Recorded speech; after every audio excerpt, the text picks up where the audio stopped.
Right, good morning everybody. Can we get started please? So Robert, can we get started? Thank you. Great, good.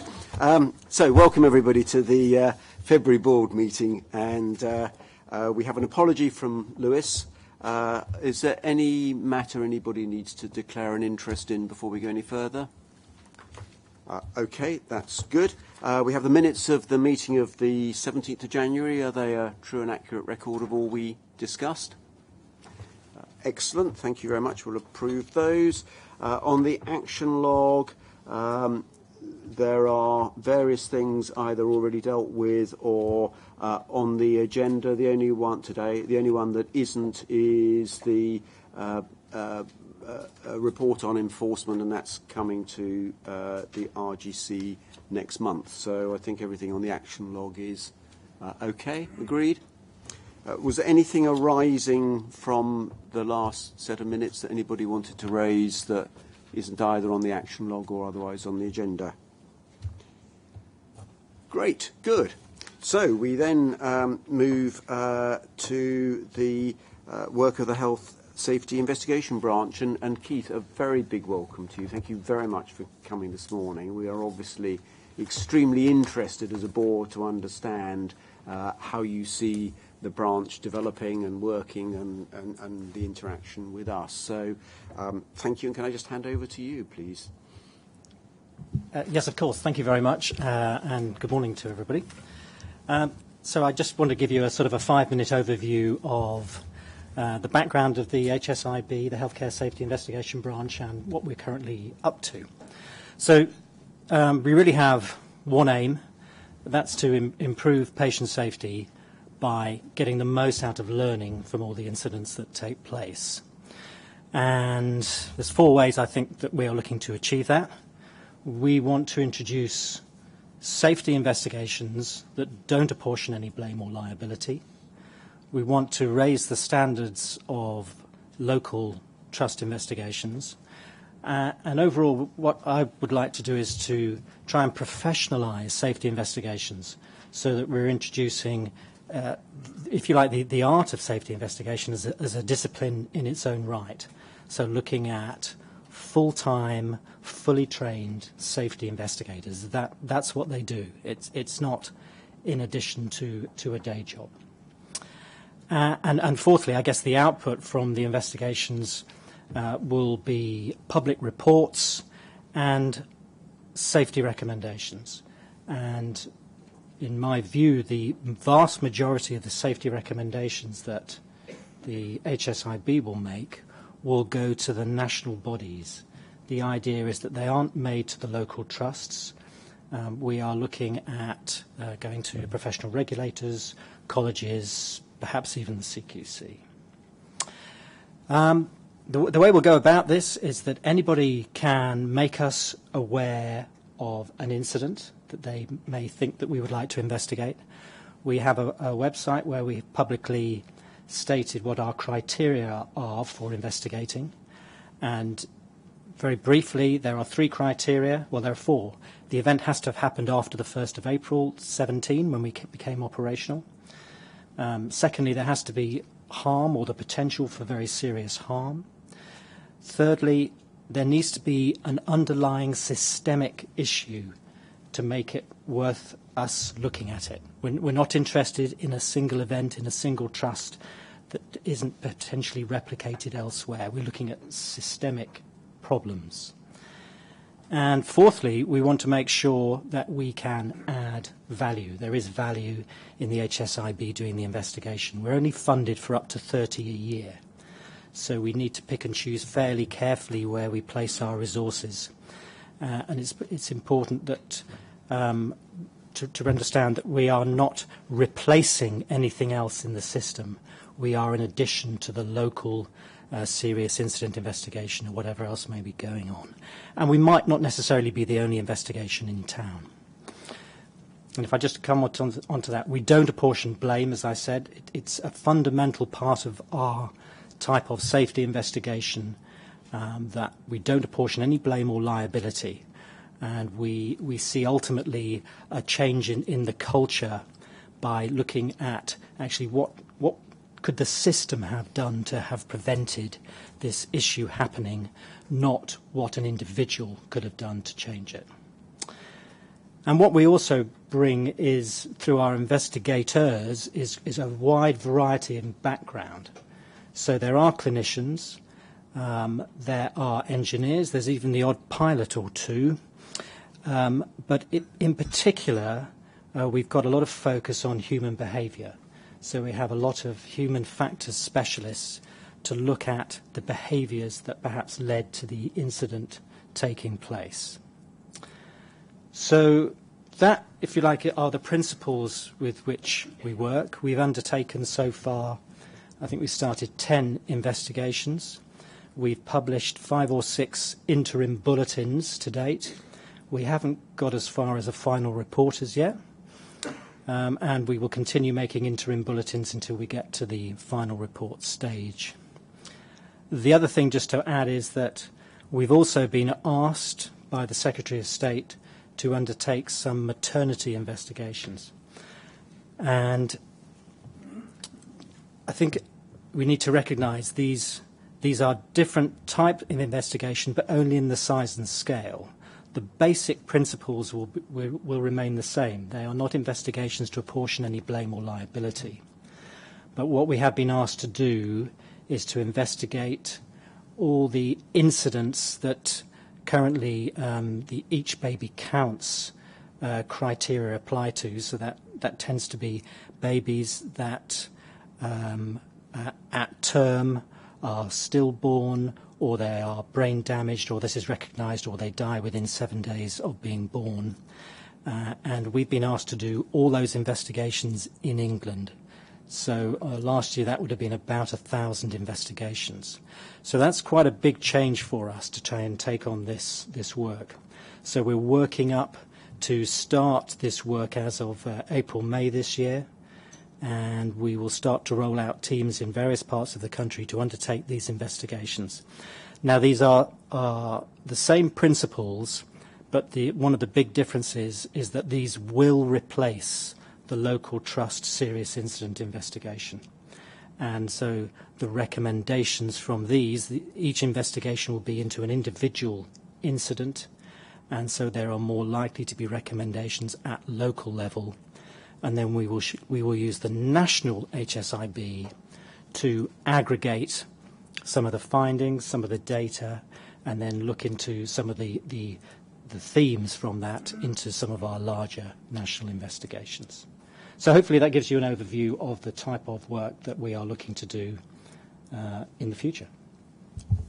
Thanks, Keith. I mean, it's really interesting because your role and ours are very different, but there is a massive overlap in the objective of improving the safety of services through learning from what's gone wrong in the past and how things can be improved. So I think hugely welcome the fact that you've been set up and that you're here. Does anybody want to raise some questions? Or Robert, please.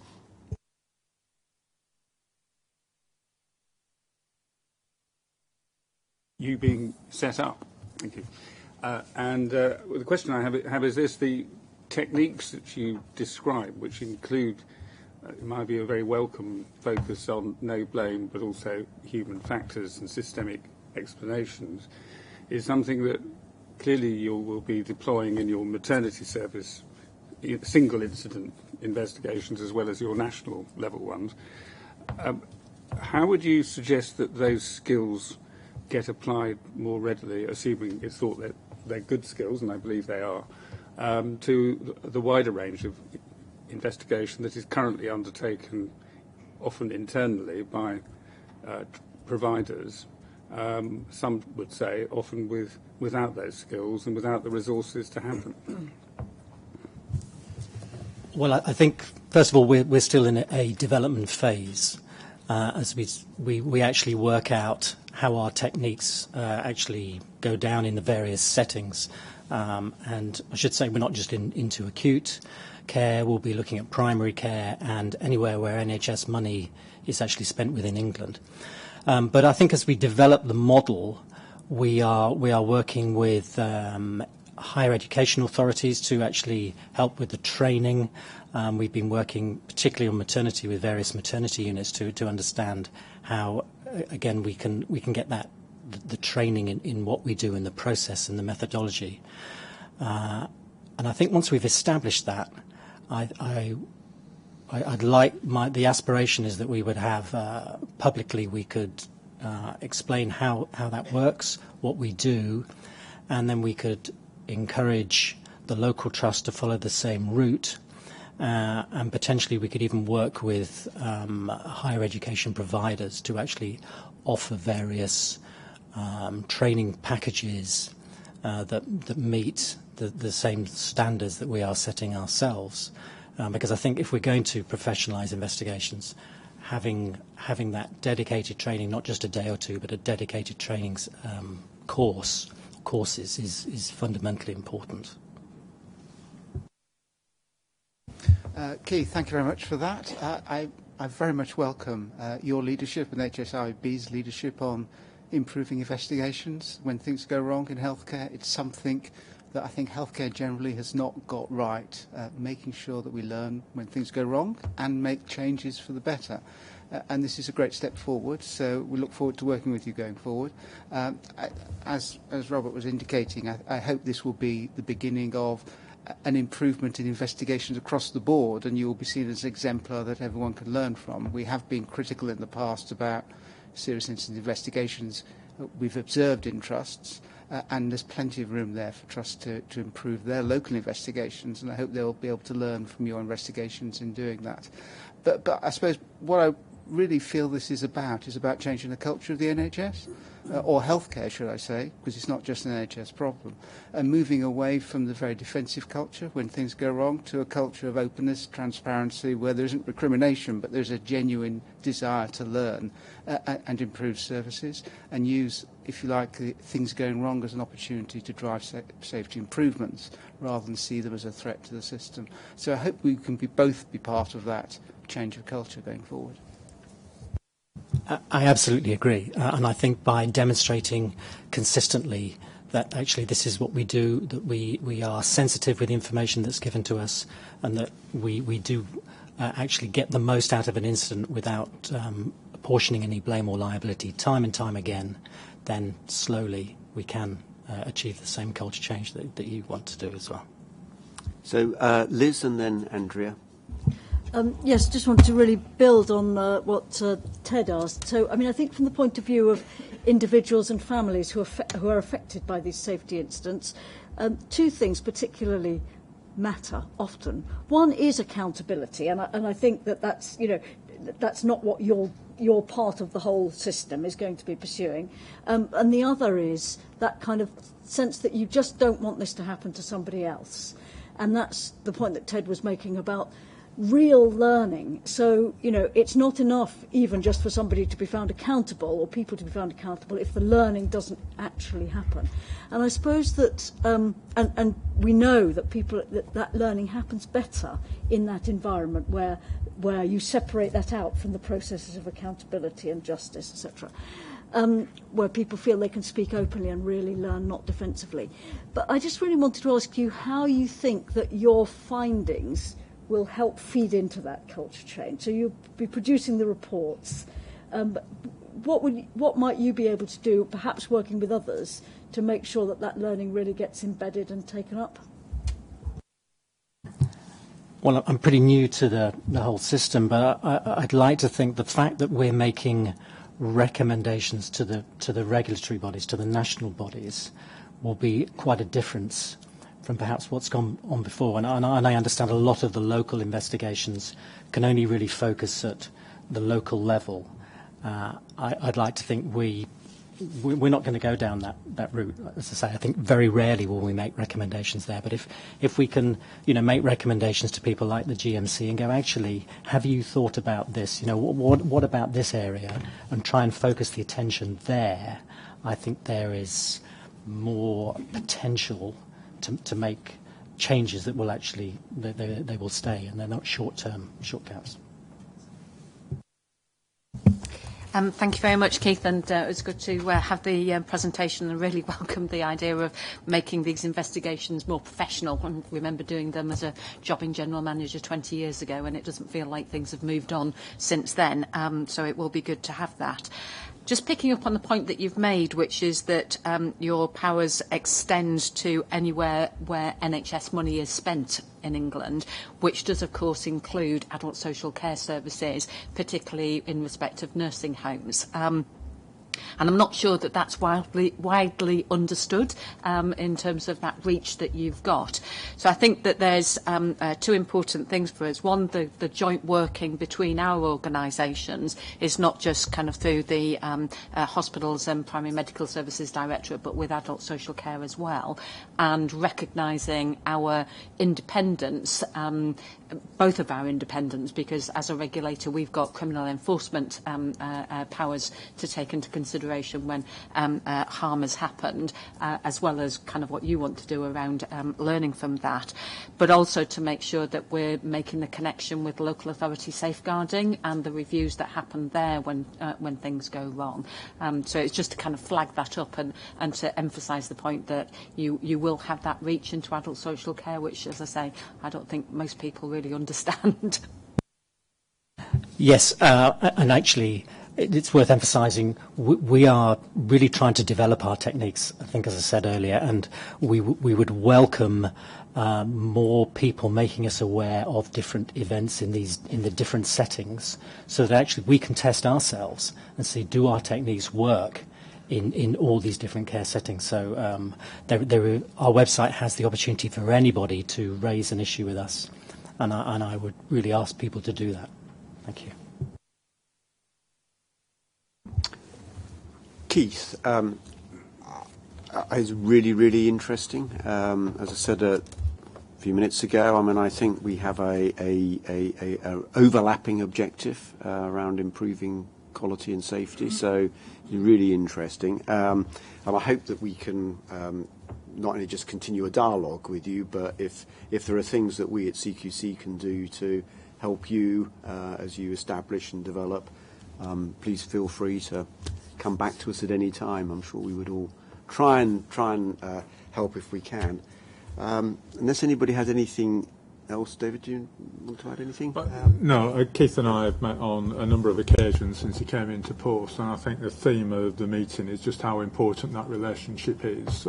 We've got, as Andrea was saying, an independent role that we need to play, where we do have some investigatory powers. When the organisation that Keith now runs and leads was being set up, there was a debate about whether that should come to CQC, if you remember, and the decision was taken, no, it needed to be independent of CQC for the reasons that Keith has set out, and I think they were the right reasons.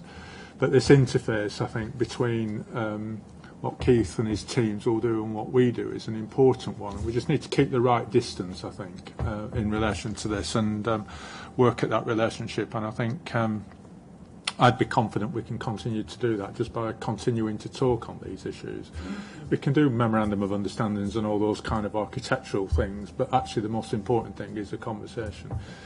I think the other thing I'd pull out, and Andrea in a way touched on this, which is a number of our inspectors need to deploy investigatory skills, and as Keith begins this journey to professionalise investigation, that I think there's we need to be open to the learning that we can take as well. So I see the relationship as being completely reciprocal in that sense.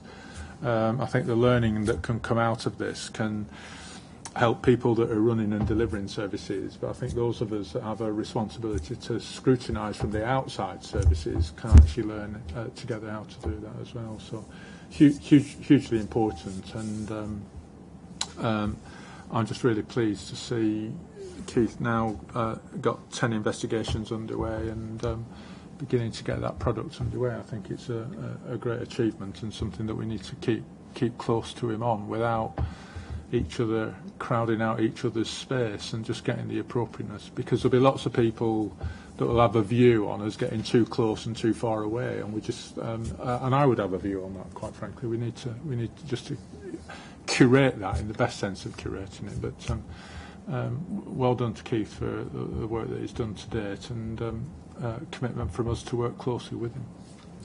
Ted, you wanted to come back. Can I just come back just with one other comment? We're doing a review of Never events, as you're aware, and we're focusing very much on what appear to be barriers to implementation of guidance.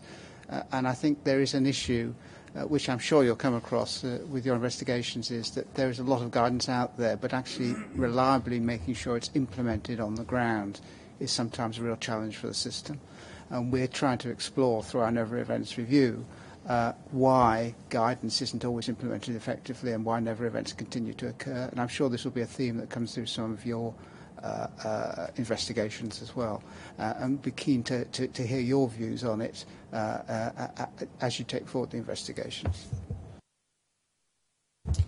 So, Keith, thanks again. You're very welcome to stay for the rest of the meeting. I think, though, you said that you have other things you probably ought to be doing, so we fully understand if you decide, riveting though our meeting is, you need to go and do something else. But thank you very much for your time, and every success in your endeavour. Great, thank you. David, we need to move on then to your report, please. Thanks. So the performance report is covered separately, where we've got the quarterly report to the board. So I'll not touch on any of that during this particular briefing. Paragraph 2 really does pick up the learning from when things don't go as they should do and go wrong, in a sense, and draw attention to Mendip House and the fact that there's been a serious adults review, safeguarding review, published and produced on Mendip House, which I think board members would have seen in the media. We've welcomed the review, published a statement by way of response, and we've also, since the incidents that led to the review, have changed the way that we're registering some of these services, which the board have taken close attention to as that's been discussed and debated and then agreed as a position statement. So there are things that we need to take away, as the Safeguarding Adults Review suggested, that the responsibility and accountability for what went wrong needs to sit with the provider. But I think we are also reflecting on the findings from the report about whether we acted quickly enough, and Andrea and the team will continue to take that into account. Learning was also one of the themes that came out of the Care Cup review into Liverpool Community Healthcare Trust, and I'll pick this up with the next item, Peter, which is the review of the fit and proper person regulations, if I may. So what we've tried to do in this report is just reflect on Dr. Bill Kirkup's report. He was commissioned by NHS Improvement to look at the trust, not tryst, apologies for this. It probably was a tryst as well, actually, but and the oversight of Liverpool Community Healthcare Trust from the period 2010 onwards. In his report, Bill made, I think it was 10 recommendations. A number of them are directed to us, but they're also directed to NHS Improvement and NHS England. And in considering those recommendations, we've accepted all of those recommendations and will respond to them. Some of that response will be done jointly with other agencies. I think he's deliberately given them to a little bit, as Keith has just been taking us to. A lot of these recommendations are not to the local services, to the national agencies about the oversight, which is, I think, one of the themes that Keith was developing. There is a specific recommendation. There are specific recommendations to pick up on the fit and proper person regulation, which is directed at the Department of Health. And I'd like to comment on that, if I may, Peter.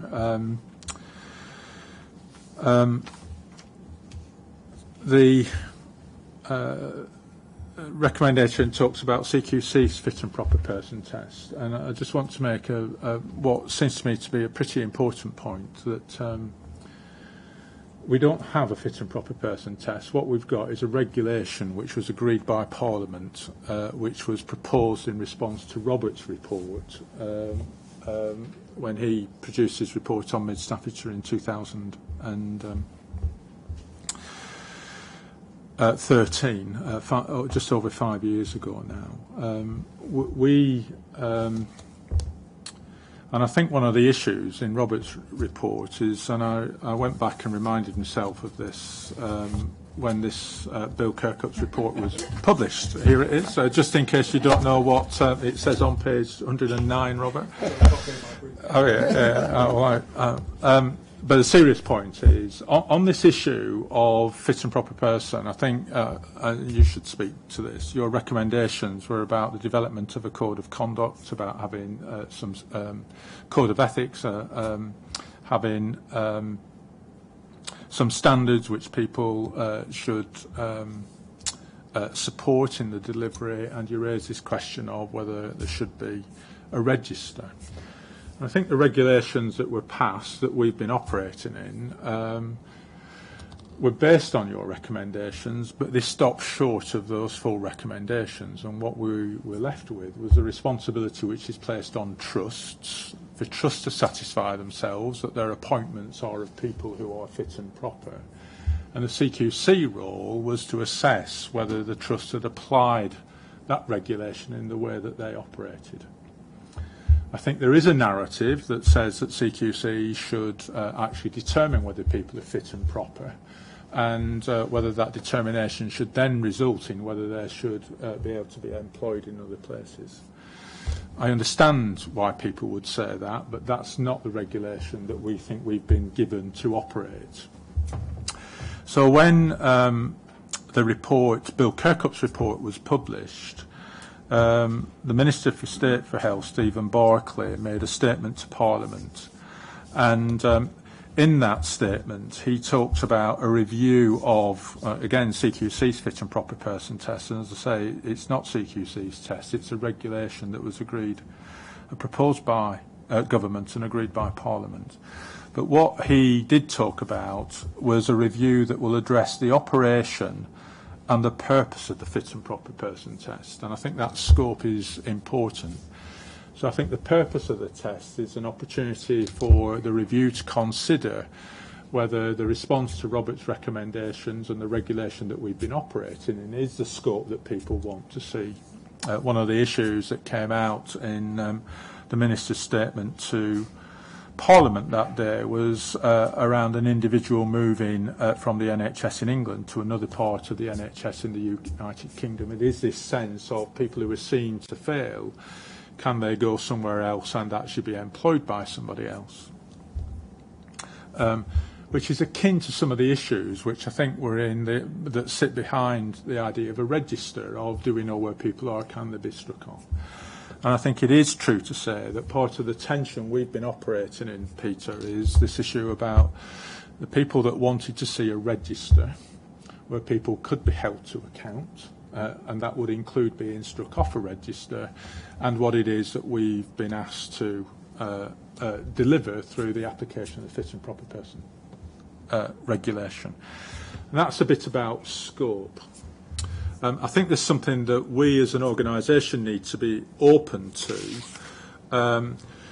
which is the operation of the regulation that we have been given to operate. And again, I think there is an important issue about whether we've operated that regulation in a way that has been consistent.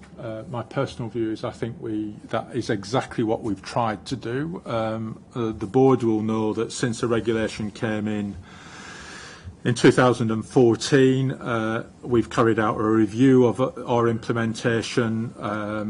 in 15-16, we've had action plans to improve the way that we've implemented it. We've undertaken work to more carefully and clearly define serious management and conduct. And in the summer of 17, we published a new consultation document that went through how we could strengthen that approach. And then in January of this year, we published our new guidance, which really had strengthened definitions about serious mismanagement and conduct, which was based on our learning from what effectively 2.5 years of applying this test. We didn't know when we published that guidance that Bill was going to publish his report in February or make the recommendations that he did, but I think we genuinely welcomed the fact that another set of eyes, another independent person would come to look at a fit and proper person test, which is, I think, why we've welcomed the test. We will, the review that was announced by the Minister, we will cooperate fully with that. To the best of my knowledge, there's been no announcement yet of an individual that will lead that work. So that's obviously something that is still ongoing within the Department of Health. But once that person is announced, then we'll seek to work constructively with that person. The bits that I'd want to stress, Peter, is this important issue about scope. This has been contested territory since we started on this regulation, and trying to settle this would be incredibly welcome for all of the staff in CQC that are trying to implement this. But I also think, as an organisation, we should be open to further reflection on the way we've operationalised this. As I say, with good intent, we've tried to do this in both the spirit and the letter of the regulation. But again, having an independent review of the way that we've operated, I think we should embrace that rather than actually be concerned and worried about it. And that would be the mindset that I'd want to take. There's more in the update, and I'm sorry it's in 2 paragraphs. I think I probably should have overseen drawing this all together in 1 paragraph rather than 2. The responsibility for that rests with me, but I think the key point is really about the substance of the review and how we should position ourselves with it. Is it worth me just pausing at that point? And I don't know whether Robert wants to speak on this. Well, I've got to, haven't I? It being, I might remark, 5 years to the month that my report was published, and all the recommendations that David has mentioned were said to have been accepted.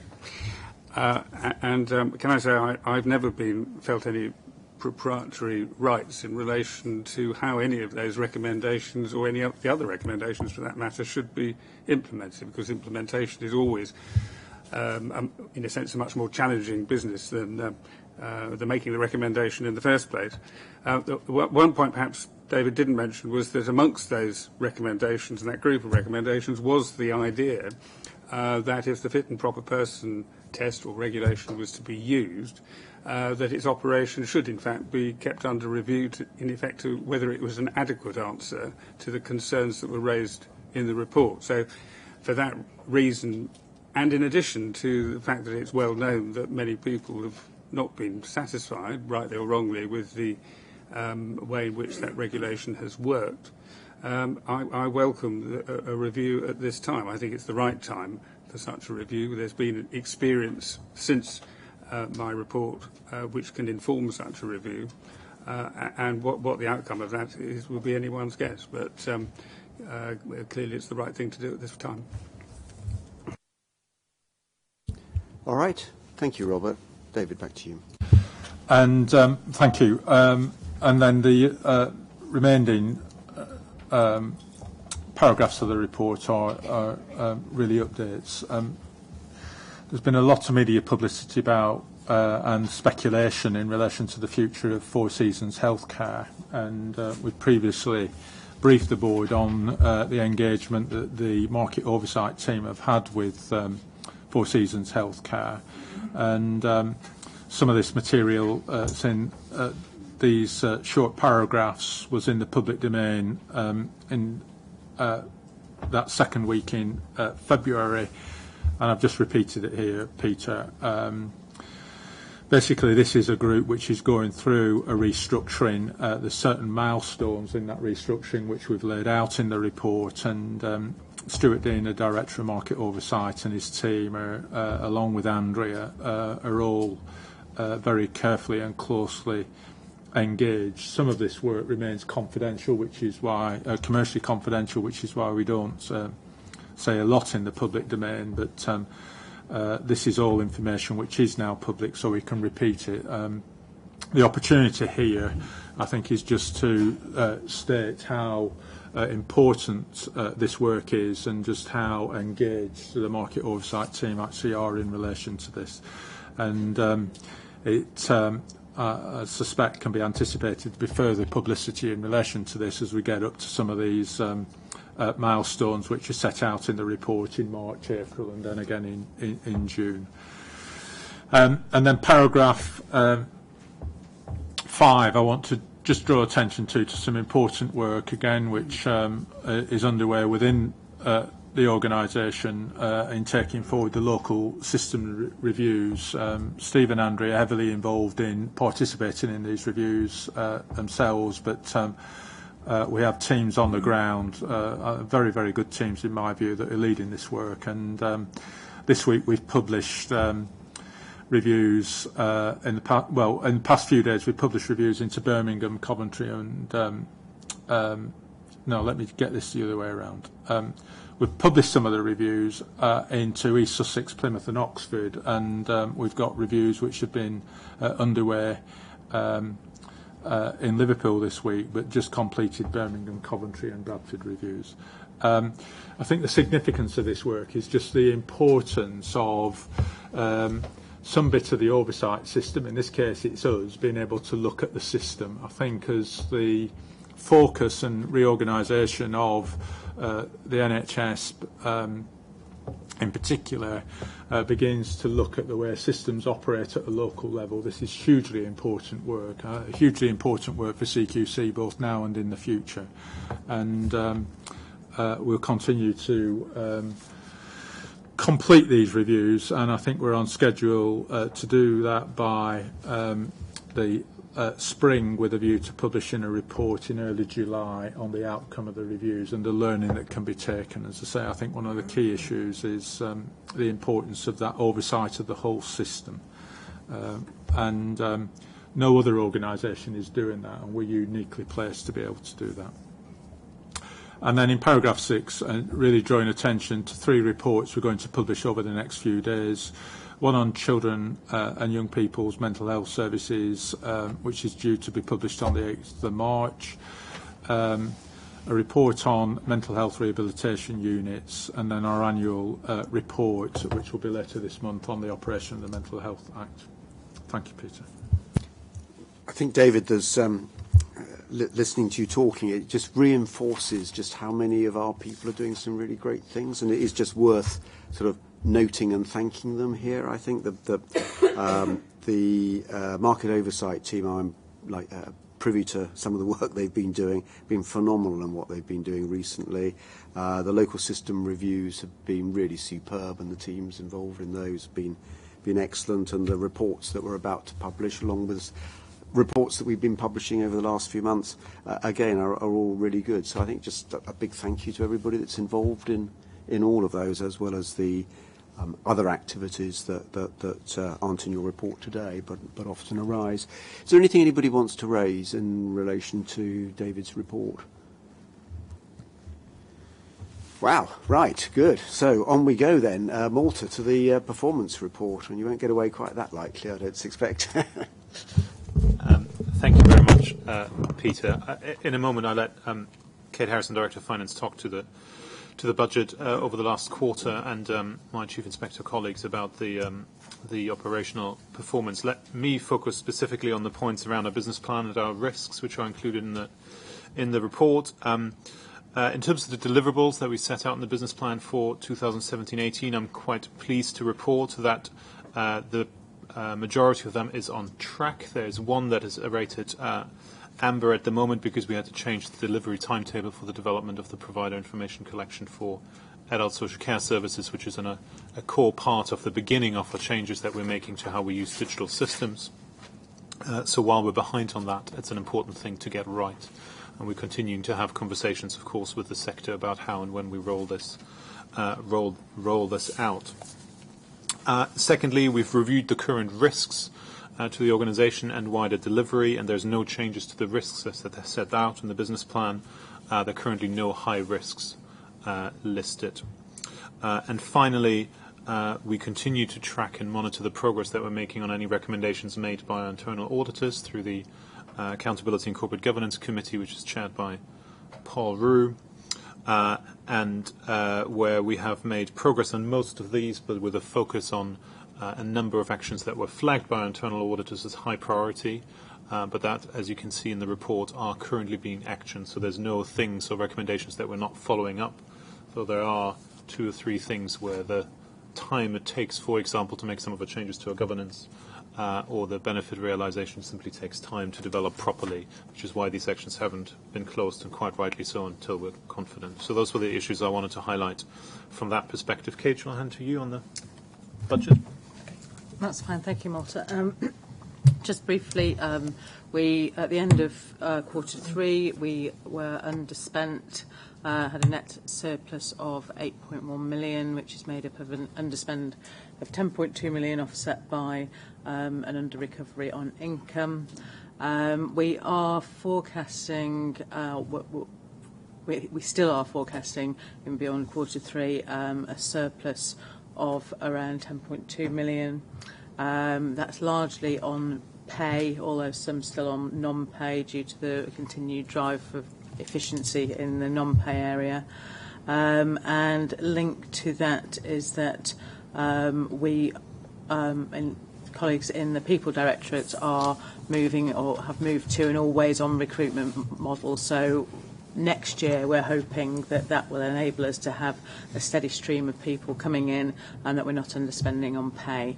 And just to finish off on that, any underspend that we do have will be taken into a reserve that will be held by CQC and used for the benefit of fee payers. I think that's all on the finance. Okay. Any questions on that for Kate? John? Question for Malta, if I may. I noticed the distribution of ratings has remained static. Maybe not necessarily yourself, but maybe colleagues who are chief inspectors. Is there a sense as to why that is, or is this just part of the normal distribution over a period of time? Should we pick that up as we go through the comments that chief inspectors are going to make on the performance report? And if we haven't answered it properly, then you can come back to us. John, would that be okay? Because it's a not insignificant point. So precisely. Yeah. So we'll do that. Okay. So don't let us forget, John. All right. Sorry, Paul. Sorry, can I ask one question on the strategic risk register? Apologies. On the strategic risk register, which is on the last slide that we've got in here, and Kate, I think this is one for you probably. The R14, we are unable to reduce our costs in line with reduced budget or fees are not received in a timely way. The confidence level seems to have gone down, and I was perplexed by that, because we seem to be. We are reducing our costs. We're underspending, if anything, on it. I just wondered whether there was an issue there. I don't think there is an issue. I think it's recognition of the fact that we need to. We still have a need to reduce expenditure next year in year, so we get down. We'll have a budget of 223 million next year. The following year we will have a budget of 217 million, and so we still need to take money out of the system, and we need to obviously achieve quite a lot of change as well during that period and investment. So I think it's just in recognition of that. And when you look at when you look at the underspend, is that a reflection of timing of spend, or is it a reflection of absolute efficiency, if you like? I think some of it, as I said, the pay underspend is very much due to recruitment hasn't gone as well as it might have done. There are timing issues there. There's also been SPA usage, etc., that we maybe over budgeted for. In terms of the non-pay, I think that is a continued drive in terms of efficiency, getting better value out of contracts, keeping a good handle on what we're doing in terms of travel and subsistence, etc. So I think it's a combination of the two. Okay. So, Andrea? Okay, so each of the chief inspectors are going to comment on the performance report from our perspectives, and there were 4 points that I wanted to raise from a registration and adult social care point of view, just to highlight the issue and what we're trying to do about it. So on registration, you'll see from paragraph 5 and slide 5 that activity has been increasing by an increase of 10% the first 9 months of this year compared to the first 9 months of the previous year. And despite that increase in activity, we have improved our timeliness from 79% last year to 84% this year in terms of our target. And that is absolutely down to the hard work of staff, really trying to make sure that they are doing things as quickly as they possibly can, but as effectively and as thoroughly as they possibly can. But we do need to do more to get to the target of 90%, which is the key performance indicator target that we've got.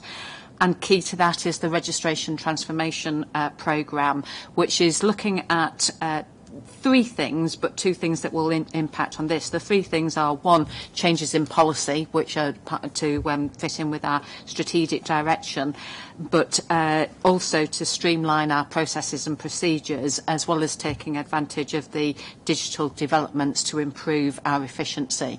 And those things are starting in this year, but we will see them going into next year and hopefully beginning to have some benefit as we move forward. The second area was on unregistered providers, and in response to the questions that board members raised last time, we've provided a little bit more detail on unregistered providers. And as you can see, we've had over 1,000 reports, with nearly 600 requiring an investigation as a management review. Many won't actually require that review because it's blindingly obvious that it's not a regulated activity, and there are some interesting things that people do refer to as unregistered providers, which actually have nothing to do with adult social care or health services in any form, shape or form. But of course there are some that do, and the issue for us is that we don't have one of the things that board members wanted to know was what were the services that were coming through as unregistered, and therefore where was the risk. Clearly, if they're not registered, they're not on our register, so we don't have the information in quite the way that we have for services that are registered. So we're giving you an indication of the percentages of the types of services, and what you could see is that the majority are in the healthcare community services area, with a substantial number in adult social care on the community side as well.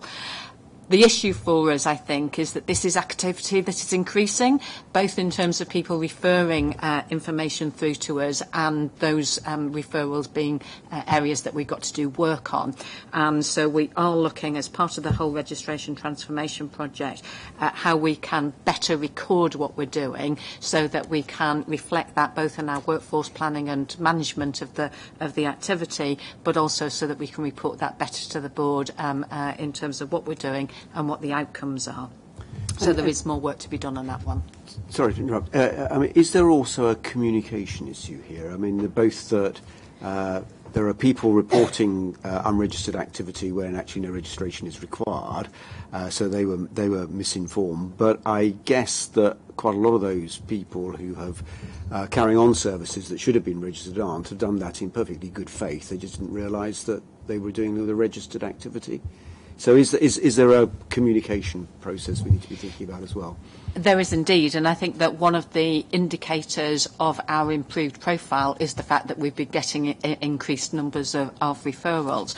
2 or 3 things that we're looking at on that. One, a very particular issue is what are either local authorities or clinical commissioning groups doing in terms of commissioning services from providers that should be registered with us and may not be registered with us, and making sure that check at that stage is happening in a way that is appropriate. And so the work that all three of our teams are doing with colleagues in the health service and in local government to ensure that we're sharing information and sharing risk and all of those kind of things is a really important part of making sure that that happens.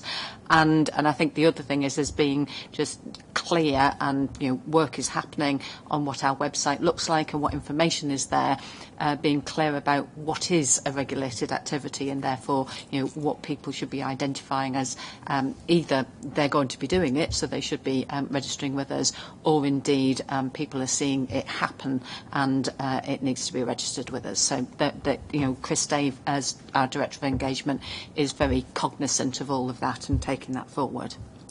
Shall I move on? Yes, please. Okay. So I then wanted to move on to inspection, which is paragraph 7 and slide 10, and just to highlight that we, and this kind of comes a little bit to what Kate has been saying about the impact of our vacancies on the expenditure that we've had, but also obviously it impacts on our ability to deliver on our activity. And in adult social care, we've been at 87% of our inspection establishment. And although I have to say people are working extremely hard to deliver on our inspection commitments, we're actually only at 85% against the 90% target of inspecting within those published commitments. But what I'd want to kind of assure the board about is that we are focusing our activity on those services that present us as a risk, either because we have already rated them as inadequate or requires improvement, or because of the intelligence that we've had from staff, people using services, notifications that we get that suggest that we should bring forward our inspections.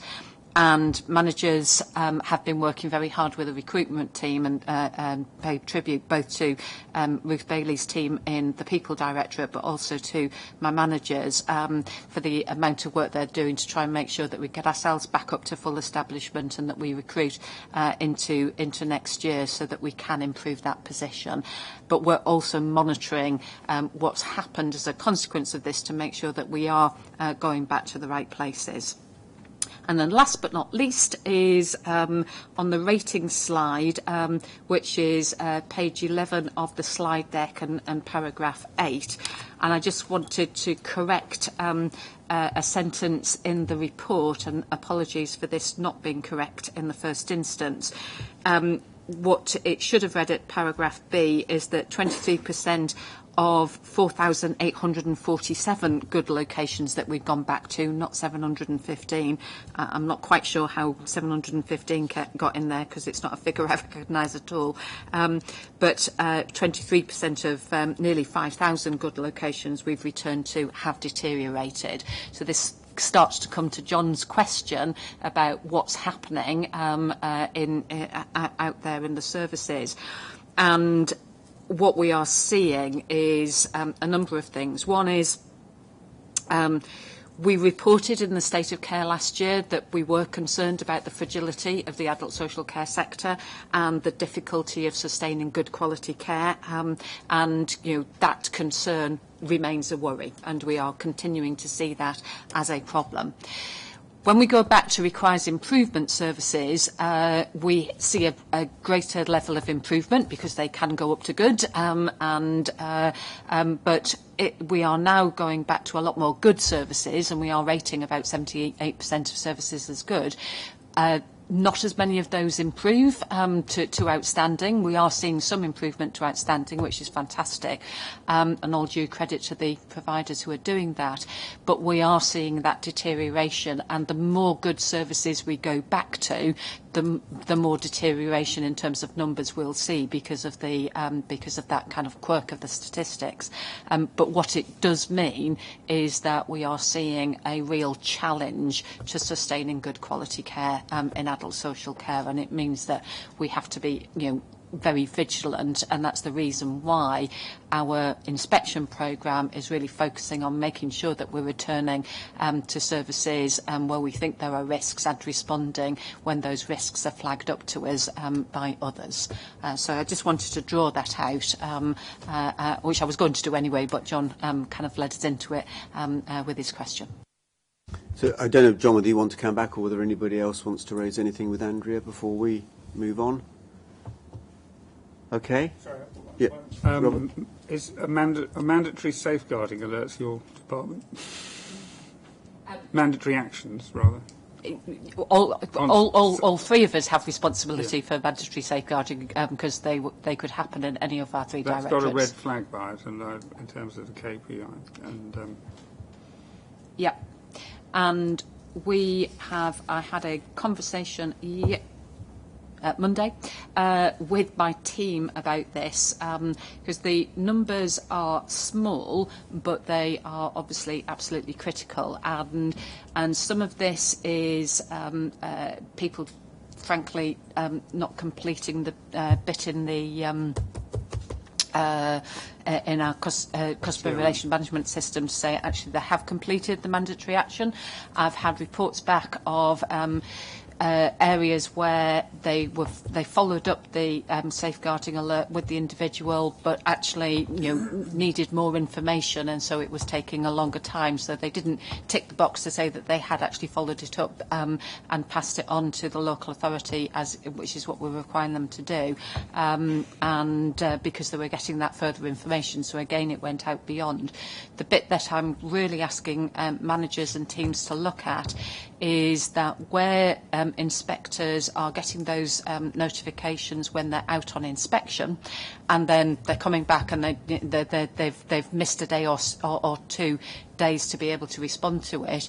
That shouldn't be happening. We should be having a system which makes sure that if staff are on inspections, the notifications that are coming through, they are getting picked up by somebody else, so that we are responding appropriately. And there have been some areas where we've missed out on that. So there's work that's going on at the moment as a consequence of us looking at this to make sure that we're on top of that.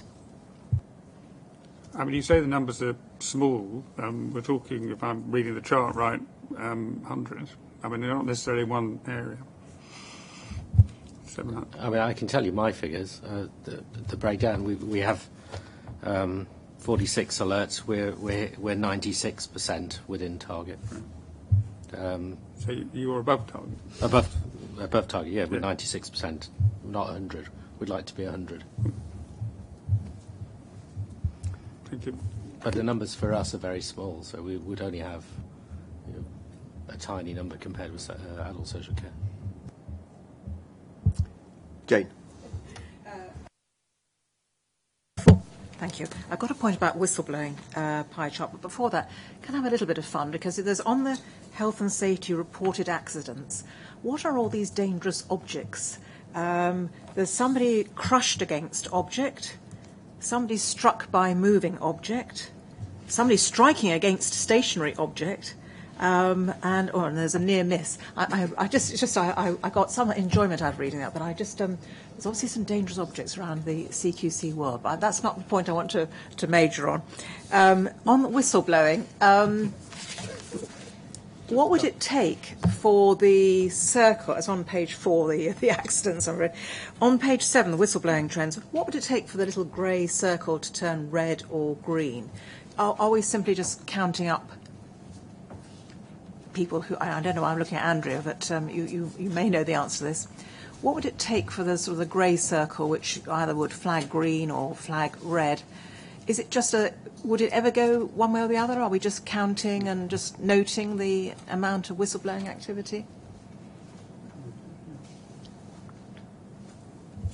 Jane, is your question, so the grey circle says that we don't have an explicit KPI against the number of whistleblowing It might be. Concerns that we receive, so that's the simple explanation for that. So in terms of it going green or changing, that would we want to have a target? It's not a conversation we've had.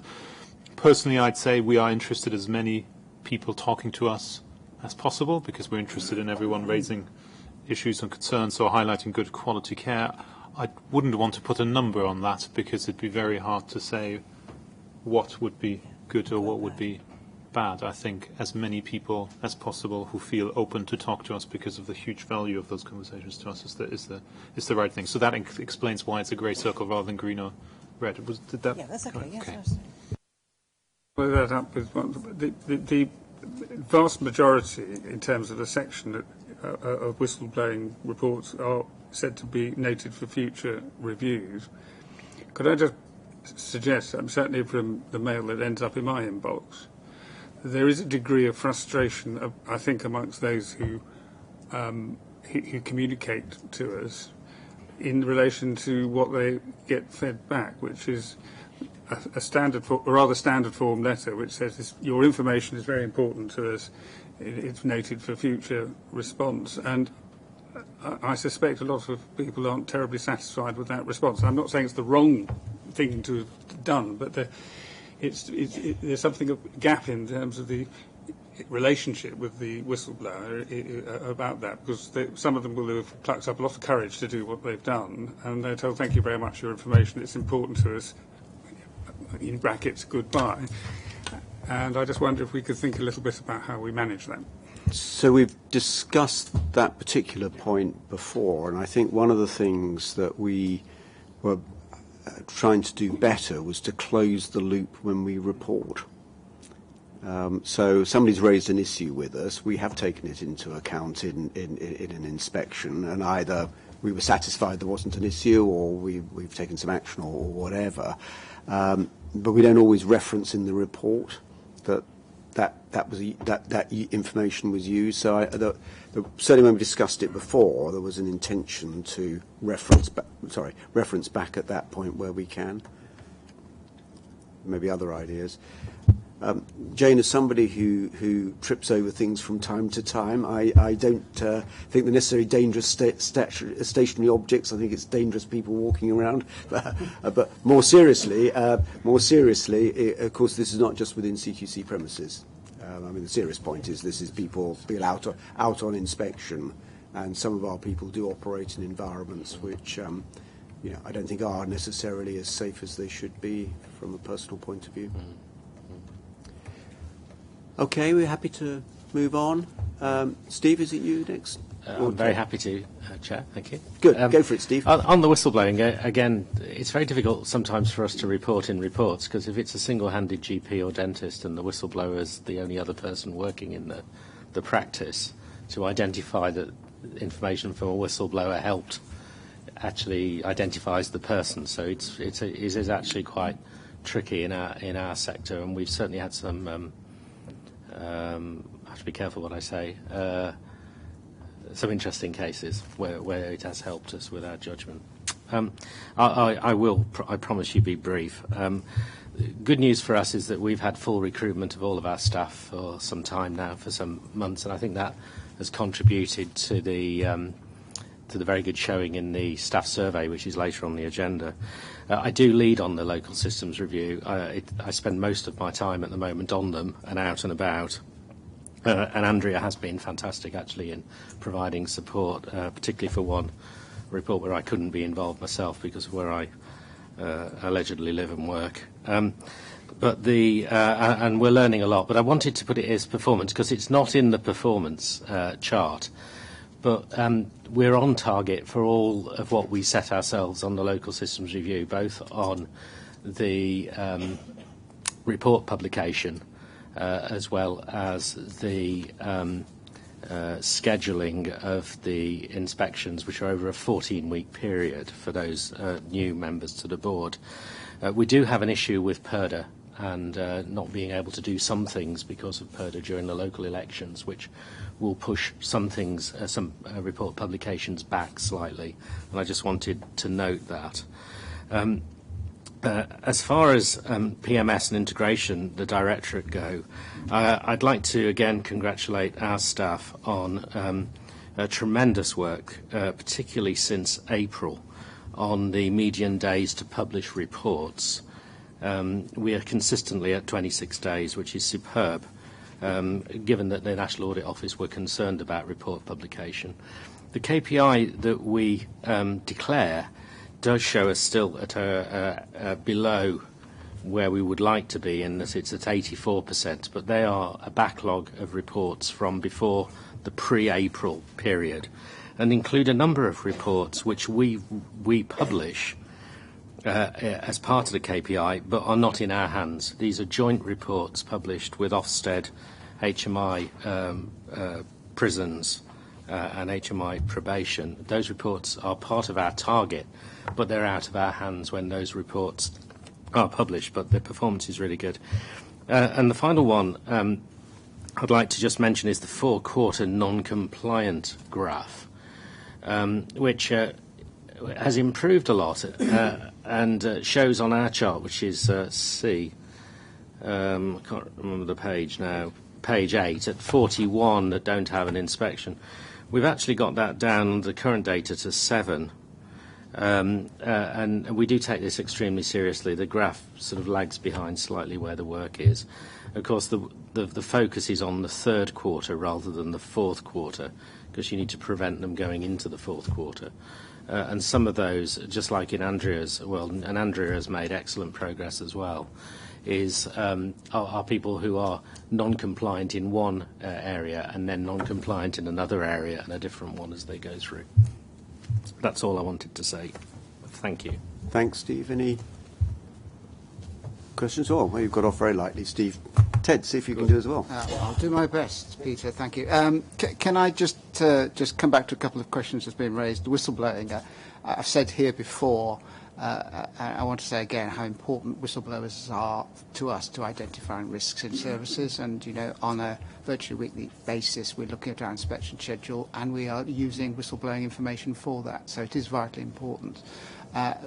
So when it says in the pie chart, refer for future review, essentially that's saying it's going to determine our inspection schedule going forward, and I'll come to a moment our new process of inspection, but we've deliberately built a flexible inspection approach in so that we can target those areas where concerns arise, and those concerns may be because of winter pressures or they may be because of whistleblowing, and over the last few weeks we have had occasions of both those where we've managed to change our inspection schedule at short notice because of concerns being raised. So I think it's important to emphasise how important they are to us.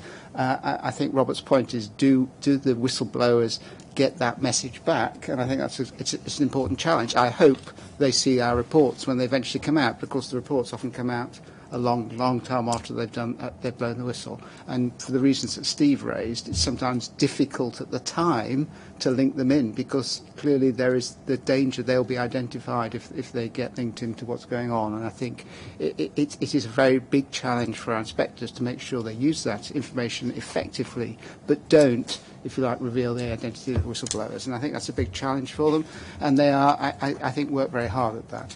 Can I come back to safeguarding again? We do monitor those alerts and concerns very closely in the Directorate. There aren't a lot in hospitals, and generally we are within the KPI, but occasionally we fall below it, and we investigate that when it occurs. So it's something we're very closely focused on, just to emphasise.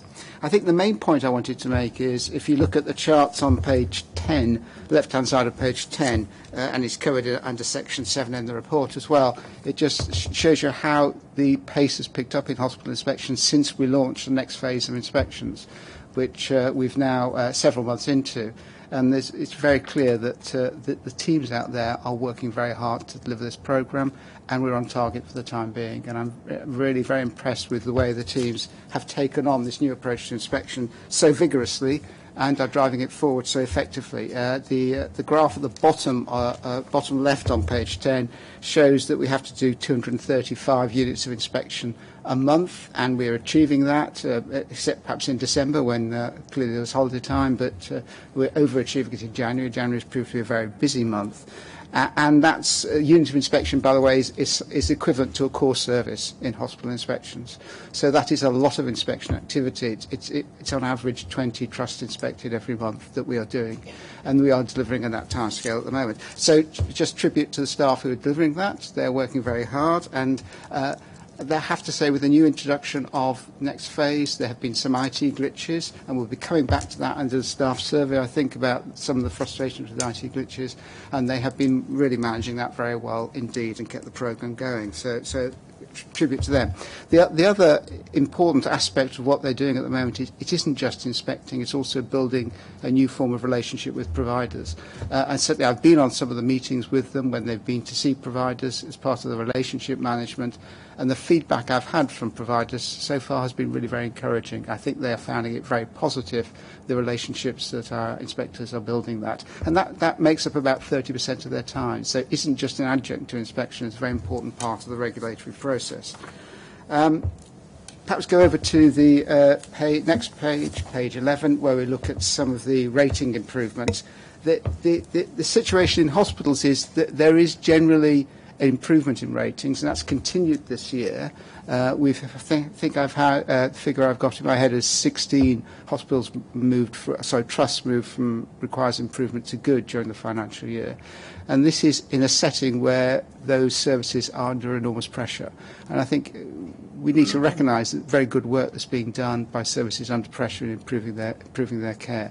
Having said that, there are some services that have deteriorated, as you'll be aware. Not nearly as many as have improved, but I think the fact that there's some deterioration is a recognition of the fragility of the improvements for services under pressure and the need for us to keep focus on the risk out there in the hospital sector. And just going over to the next page, page 13, we look at timeliness. 13, we look at timeliness of reports.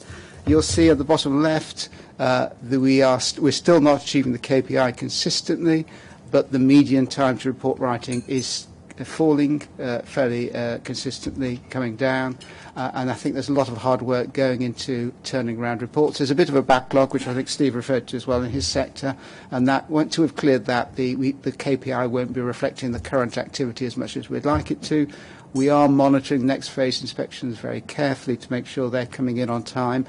Again, some IT issues around the data means that we haven't got the full data on that yet, but the initial data looks very encouraging on that. So I think that will improve over the next few months.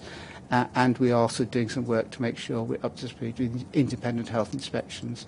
And again, that work has improved a lot over the last few months. So that's all I wanted to say. Any questions? John.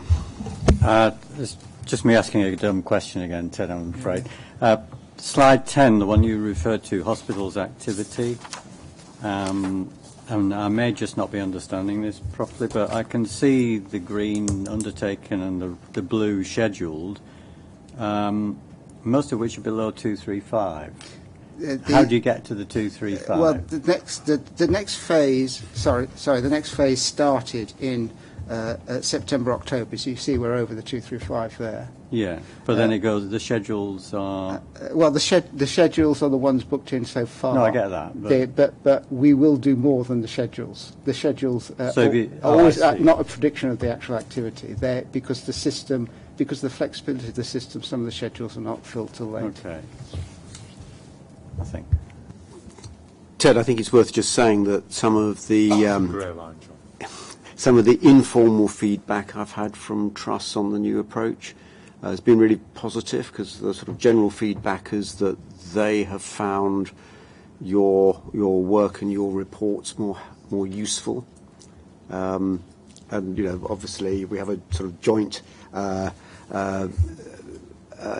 destination here that trusts improve. And if our work, your work is helping them do that more than ever before, then I think that's really positive. So it's early days and this is informal feedback, but I've been very encouraged by the feedback I've had.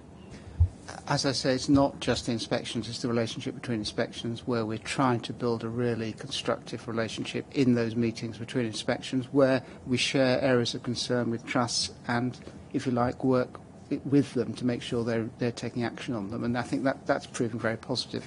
For instance, our data analysis we share now with trusts, and they're finding it really helpful, I think, in identifying risks themselves. Yeah. And I think also through that ongoing dialogue, our understanding of the Trust's objectives, aims, issues and everything else actually makes, doesn't probably change the inspection findings, but it probably does sharpen some of the recommendations and makes them more in a context and therefore more helpful. I don't know. I mean, I've just had some, as I say, positive feedback.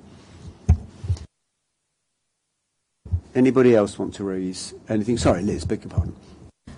Just a specific point. I just wanted to ask about SOA's second opinion appointed doctor visit. So it looks like the numbers are going up and indeed exceeding target in relation to CTOs, but they're still quite a way off target in relation to ECT, and I just wondered whether you're confident that we'll be able to get to target on that. Liz, this has been a long-term problem. It is much improved. There was a real problem recruiting these doctors, so we've changed some of the remuneration and the recruitment processes. We've now recruited a lot more, so we should be able to improve on that performance quite considerably, but we do need to closely monitor it. David. Can I just come back on John's point about the distribution of ratings, which he said at the beginning? And this has been a really important conversation which has been taking place with some earnestness over the past 2 or 3 weeks with some of the policy people and the analysts. And the issue about this is about how those results are driven by our approach to targeting inspections. They're not necessarily an underlying reflection of quality, and how we both analyse that and explain that publicly. Because the risk is people will see deterioration and think there is an overall deterioration in quality. So I just think we need to be quite careful about how we present this. I don't know whether this is behind your question. So the very end of paragraph 8, I think it is, I've had to go on to just look at some emails that was sent in relation to this, just to make sure I get this absolutely right. Is talking about something we'll bring back at the end of Q4 when some of that analysis has been undertaken, because I think it is a hugely, hugely important point. Because if we target based on data, the conversation we had earlier, you bias the sample to it. So if you're going back to goods because there's risk, you'll see more deterioration in that. And the risk is that people will go to there's an overall deterioration. And we just need to be careful we're not saying that. But we do need to understand the subtleties and nuances of why those that were good have deteriorated. By the same token, for Steve, we need to know why people are staying at good and outstanding. If some are coming down from that, what is it that's happening there as well? So both the snake and the ladder of the rating needs to be understood. And the risk is there's an oversimplification of what's happening, because it's quite a complicated story to tell, and in the please answer yes or no, is this getting better or worse, which is a kind of question that I've certainly been asked in formal committees of Parliament. I'm looking at Sean Linton, that journalists would answer. Actually, there isn't a simple yes it is and no it isn't. What's going on here is actually quite complicated. And there was a bit when we were doing the press stuff for the State of Care report where people were saying, please answer yes or no, is this getting better or worse? And I said, I'm not going to answer that question because what we're doing is assessing something that is very complicated and complex, and we'll tell you our assessment and we'll tell it in a simple way, but we will not over-reduce this so it can actually be misused. So what we're trying to do is just get a rich and full understanding of the data, if that's what was behind your question, and then we can tell this story in a way. And that work's going on and is not yet to a place where I feel I could do an interview with Sean, for instance, and say this is exactly what's going on. But we do need to be able to do that. But I'm not going to give you that interview. No. Seriously, we'd need to be able to tell this to the man and woman on the Clapham omnibus, quite frankly. And we need a lot of paragraphs to explain this clearly. And we need to get it better than we've actually got it at the present. So right question, I think, John. Thank you. That's exactly what I was getting at. Good. Anything else on the performance report anybody wants to raise? Excellent. Thank you all very much indeed. Paul, I think we come to you then on the ACGC report. Just to pick up a couple of points on this. We spent some time at the beginning of the session on the National Audit Office Value for Money study, which has been published and commented on in board meetings previously. It was a chance for us to talk to the people who actually wrote it and get behind the the report and get some of the sentiments in there. And there was nothing that came out of that discussion that was not within the report. It basically confirmed that the organisation has made, CQC has made some good progress over the course of the last couple of years, and indeed before that. But it was a very positive, or broadly positive assessment by NEO, and a broadly positive meeting as well. And we went through the, I think it was 5 recommendations which they had made, and the intended responses from management as to what we're going to do about that. And again, they were supportive of what we were saying there, and indicated that we're going the right direction of travel on this. So that was a useful session. Moving on to the internal audit reports, 8 issued. Only one of those caused any sort of discussion around some risks in there. That was around IT disaster recovery. Generally, IT disaster recovery is fine. There are a couple of specific areas where we need to go away and look at this, where we are dependent upon third-party sources, and we need to look at whether we've got what we want to do in those particular areas. And we also looked at health and safety, where we'd had some problems within the organisation in the past on health and safety and internal audit reports around health and safety. And we were really pleased to notice that the internal audit were upgrading the degree of assurance there to moderate, and that we've made some good progress on that.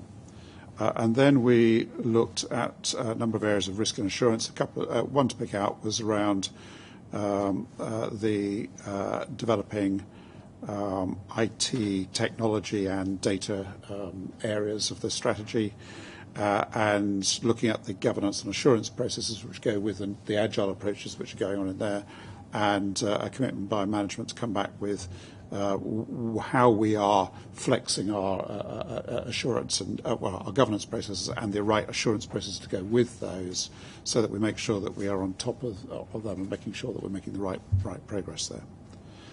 Generally, I think that was the main things. So that's positive and encouraging. Thank you, Paul. Any comments or questions for Paul? Good. Right, we're doing well, everybody. He said, tempting fate. So I don't know, Jane, whether you're phoning a friend again, or we are early. So, but are you happy to start? Shall I start? Would yes. you mind? And of course, Liz is here as well, who's leading on a very important piece of work for us. So if we can, we might do a little bit of a double act. It'll give me some support.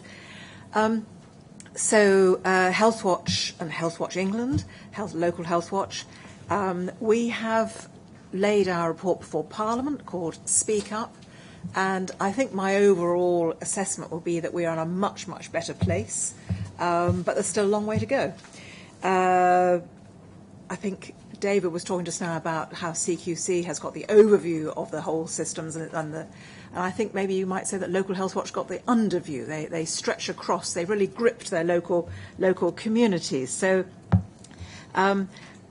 this report is really a sort of showcase. I think what the conclusion I've come to after 3 years is that in a way, the strength of the organisation is what is happening day by day, blow by blow on the ground. So all those myriad of local changes that the HealthWatch are making out there on the ground, that's where the real impact of the organisation is.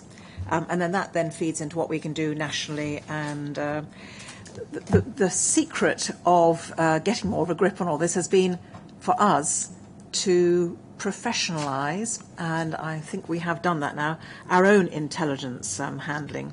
And not only are we doing it in a more professional way, but we have a support desk to help Local HealthWatch with all their research work. So a good growing picture, still a lot to do, and we can talk about that under the strategy.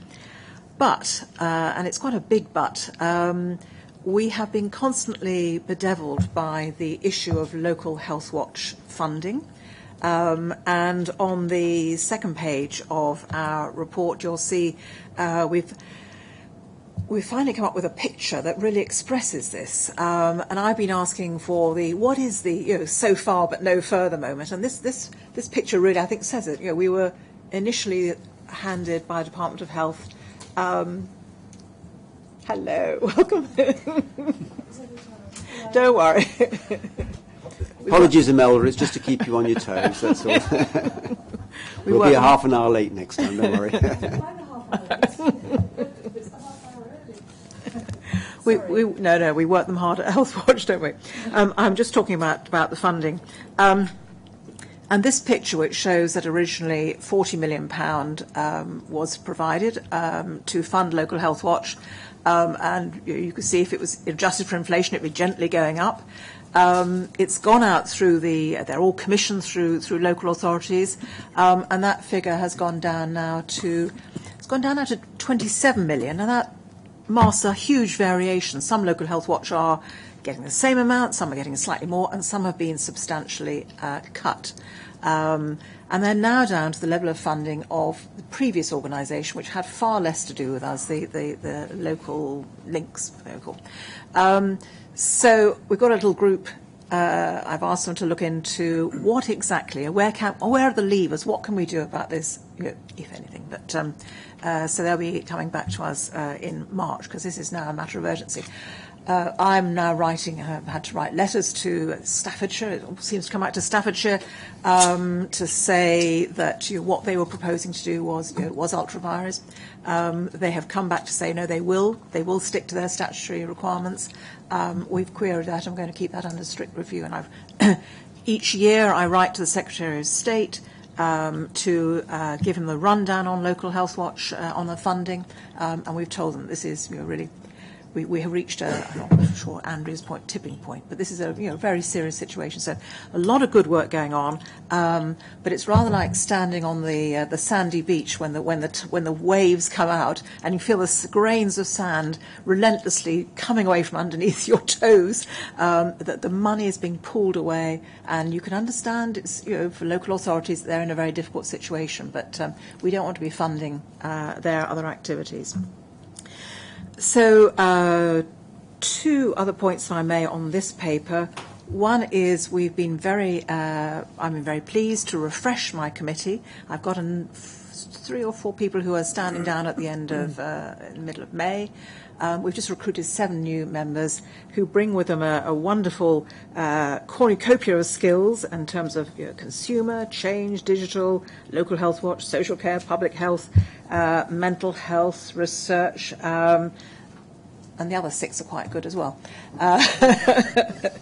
So we've got a nice, and I would say a big thank you to Care Quality Commission, because the fact that a lot of the heavy lifting on governance and the running of, we don't have to worry about that. I'm able to have a really exciting committee of people who are more expert advisory. Obviously, yes, some governance responsibilities, but it works really well from our point of view. So thank you very much. And the big focus going forward is on mental health. But maybe I could ask Liz to talk about that a little bit, and then we'll move on to the strategy in Imelda. Liz, did you want to talk about mental health at all? Yes, sure. So I've been on the HealthWatch England committee for a little while, and we're just at the very early sort of scoping stages. I think just to add to what Jane said about the development of HealthWatch generally, I think there's been a welcome kind of shift to doing more sort of proactive solutions-focused work. So not just what are the public's experiences of services as they are at the moment, but how is the public effectively engaged in what the new forms of service may be, such that we're not just repeatedly hearing about the same issues about access difficulties or whatever, but actually looking at service redesign, new models of care and all those sorts of things. And some local HealthWatch have done very good pieces of work, including in the area of mental health, engaging, for example, groups of people who don't traditionally have a voice, so things like veterans experiencing mental health difficulties, deaf people experiencing mental health difficulties, and so on. So pulling some of all that together.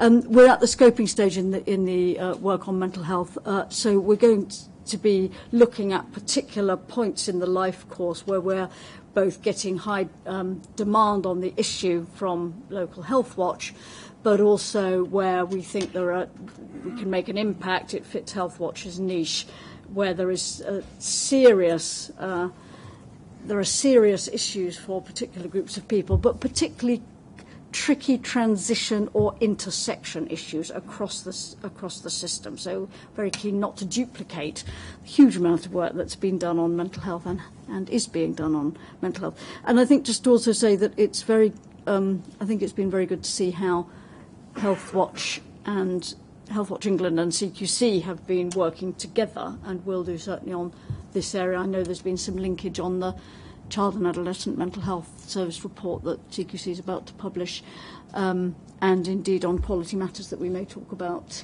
later. I mean, watch this space on the mental health piece, but we certainly won't be duplicating, but we want to bring the voice of people using services into what could be kind of better solutions for particular tricky areas. Thank you. Do you pause before we go on to the strategy? Is there anything anybody wanted to raise or ask about anything that either Jane or Liz have just been saying? Or we go on to the strategy. Right. Melda. Thank you very much. You had in your papers a summary of our strategy. It is here for you to endorse. It's already been through HealthWatch Committee, who have approved it. If I take you on to the first slide, it just takes you quickly through the process that we've been through in order to arrive at our strategy. We did a very thorough piece of consultation work, both with the network and with key stakeholders right across the sector. That piece of work was really kicked off last March by our committee, who set the parameters, and we've been working on through that. We now have a vision that is health and care that works for you, and our purpose is to find out what matters to you and help make sure your views shape the support you need. So we're really pushing it. When we're talking about our strategy, we're talking about the whole of the body that is HealthWatch, not just HealthWatch England. So when we talk about you, we mean the individuals, and we also mean local HealthWatch. So our strategy in brief is then to ensure that your views are used to help improve health and social care. So we want to have that impact. We want to have more people having their say, and at the end of that, we want to make sure that you experience high quality health and social care services. We have 3 broad strategic aims. The first one is support you to have your say. So we want more people to have the opportunity to make decisions about their care and their well-being and have a say in the services that support them. We'll be doing a significant amount of work on identifying people who are least heard within the system and making sure that we get their voices heard. We'll be providing information directly to the public to help them act on improving health and social care. And we'll be looking at the use of partnerships right across the board to make sure that we can deliver. We have our resources, but actually there are far more resources out there if we think about the whole community of organisations that are there to improve people's health and social care. Our goal by 2023 is that we'll have over 1 million people sharing their views with HealthWatch England. I know that you'll think that's not a very big number, but we've done a lot of thinking behind the scenes about how we arrive at that number. We're currently at about 360,000, and we're looking at what does the data tell us about how likely it is that the public are to share information? And so we'll have a stepping stone to get us there. We also have to put that within the backdrop of the reduction in funds to lots of the local HealthWatch, who are the main contributors of this data, though we will be going directly to the public ourselves. So our second strategic priority is provide a high quality service, and our goal here is to ensure that wherever you are in the country, when you get in contact with the local HealthWatch, you will receive a high quality service. We want to make sure that we put a lot of effort into really supporting local HealthWatch to be the best organisations they can, and we'll be delivering a very clear offer of support to them within that first year, which will include things like training, support. We'll also be doing support around research skills, engagement skills, a whole broad range of offers to them that will help them improve. And then what we hope by 2023 is that when somebody shares their experience with HealthWatch, that we'll be able to come back to them and tell them what difference that has made. Our final objective then is to ensure that your views help improve health and social care. So that's the gathering information from the public, gathering it through local HealthWatch, and then ensuring that that has a big impact on improving the design and delivery of health and social care at a local and national level. And success for us in this field will be that twice as many of our recommendations that are made at a local or a national level are implemented by the services that we make those recommendations to. What we have done in your pack as well is that you have a top-line one-page summary that describes what we will be doing across the next 5 years. Where we are at the moment is, as I say, it's been approved by HealthWatch Committee. We're working on the detailed business implementation plan, which will come back to your committee, I think, in April or May. I think it's in May. So that's a quick trot through our new organisational strategy. Which is exciting. It is quite exciting, yes. Yeah, and to get it on a page, I for one, valued, so thank you. Oh, you're welcome. Other questions or comments from anybody? John? Less on the strategy, which I like also the presentation of it, thank you, but more on the activity to deliver on it, and in particular the ensure your views help improve health and care. I just wondered if HealthWatch is using its network to get actively involved in the What Matters to You Day, or if you know about it. Good question. I don't know. Would you? Can I just describe what it is? It's something that started off in Norway in 2014, and it's about getting a whole series of clinical professionals on one day of the year to, instead of asking what is the matter with you, ask what matters to you. Yes. In the individual interactions that they have on that day. And now it's spread through 20-odd different countries. And they do one in NHS England. It's a much bigger deal up in Scotland, where it's massive. But it struck me that it's the sort of simple question that if a mass of clinicians on that day, and it's June the 4th or 6th, I think, ask people, but instead of it being a push down onto clinicians, equally HealthWatch could create a pull from individuals, but it would also help you move towards that aim of people not having the opportunity to have their say because of the attitude of professionals. It just struck me as an idea that you might want to think about. Thank you. I shall pick it up. Thank you. Andrea. Thank you, and thanks ever so much for the papers and the presentation, Jane and Imelda. The one thing that I just wanted to pick up was the link between what you're doing currently and what you're doing in the future with Quality Matters, because it doesn't get mentioned in any of the papers. I did a word search, and it you know, and actually, I think you're underselling yourselves, frankly, because the work that you are doing together with the local government and social care ombudsman on the priority action number 1 in Quality Matters is really very important, which is about creating a much easier way for people to understand what complaints in adult social care system is and being able to access it. So I just wondered how, and obviously that's the specific area that I'm interested in some senses it links to what John said, which is how is HealthWatch kind of connecting and making the most of those other things that are happening across health and social care that can make a difference, particularly as Jane is highlighting the pressures on resources. So kind of, you know, creating something that's more than the sum of its parts is part of the strategy, I would have thought. So just to really kind of link those thoughts together. Thank you, Andrea. The downside of reducing it to one side of A4 is that you lose the activities that will take place.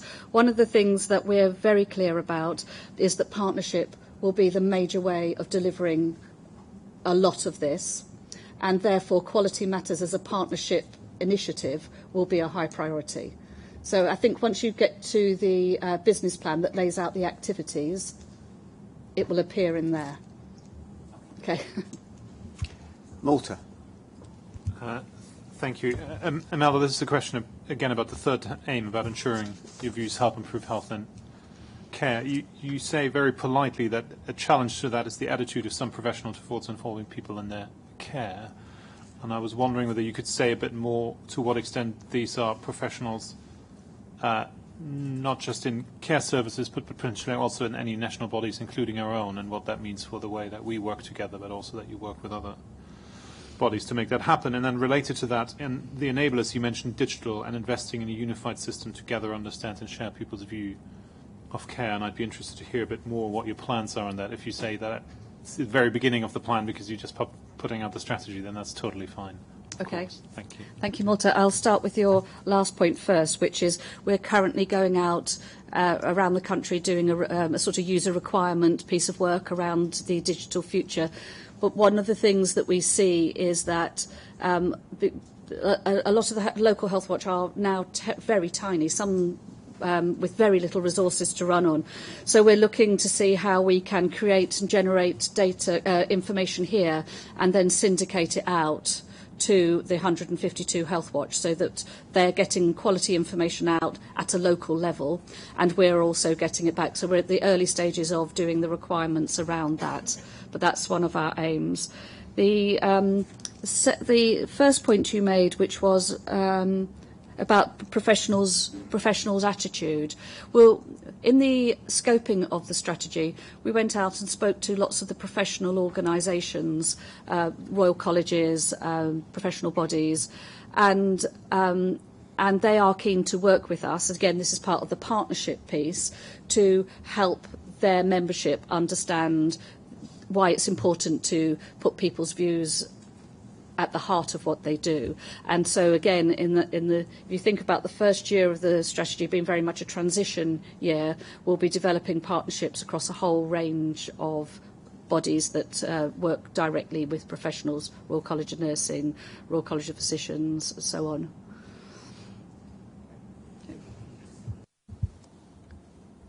Oh, sorry, Ted. Thank you, Peter. Thank you, Joan and Imelda. It's very clear strategy, so it's very nicely laid out. So thank you. I laud strategy on a page. It makes it very clear. And I suppose the other thing I just want to say before asking my question is a big thank you for all the support you give us on our inspections in terms of all your local health watches feeding in. It's really very important that we hear the voice of the local population and the patients using services, and you've been very supportive in that. Can I just come back, because I mean, you say that your purpose is to find out what matters to you and help make sure your views shape the support you need. The NHS and health services need to go through a lot of change to meet the needs of the changing population. And is there a way in which, and I think it's a big challenge for people because people always worry about change, so is there a way in which you can help people understand the change and contribute constructively to it, rather than just, if you like, feel worried by the change? Because, I mean, I think interacting with patient groups, sometimes there is a great fear of change, when, in fact, change is necessary for their well-being, or so the professionals think, and we just don't get that kind of positive interaction of everyone working together to build the best. Is there a role for HealthWatch in that, or is there a bigger role for HealthWatch in that? Should I have a first go at that one? Because it's something we absolutely feel is part of what we've been doing.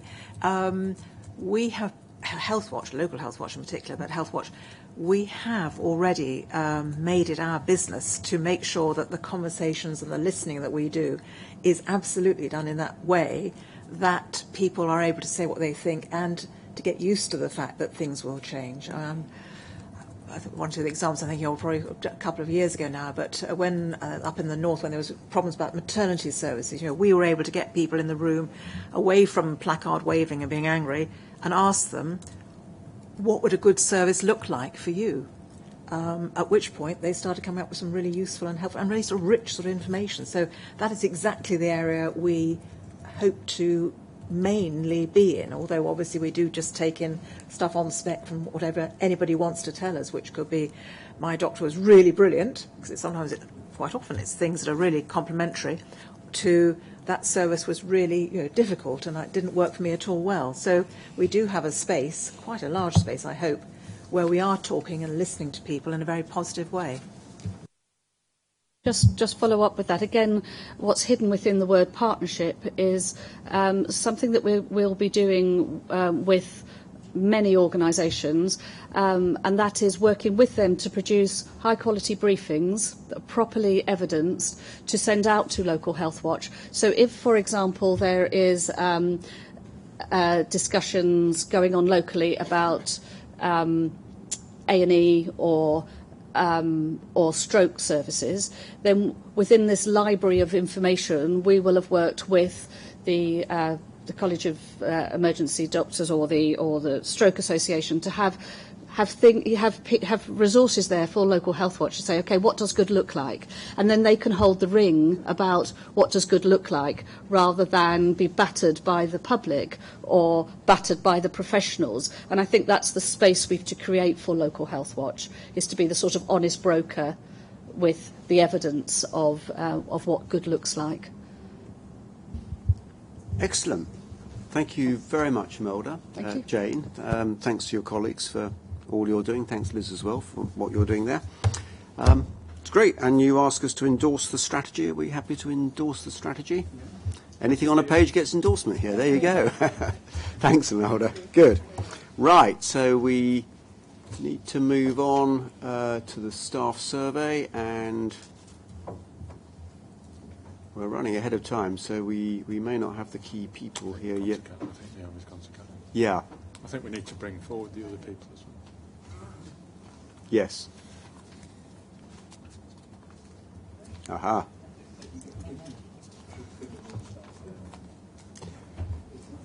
Greetings.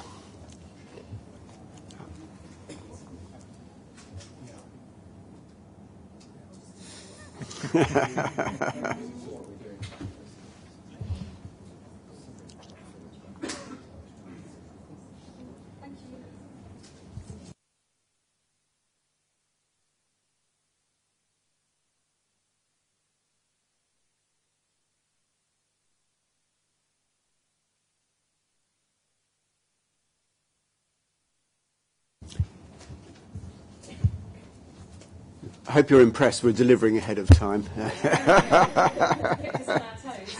Absolutely.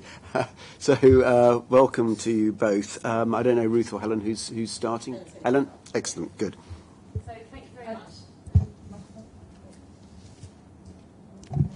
much. Thank you very much for the opportunity to address really the results from now the 2017 staff survey.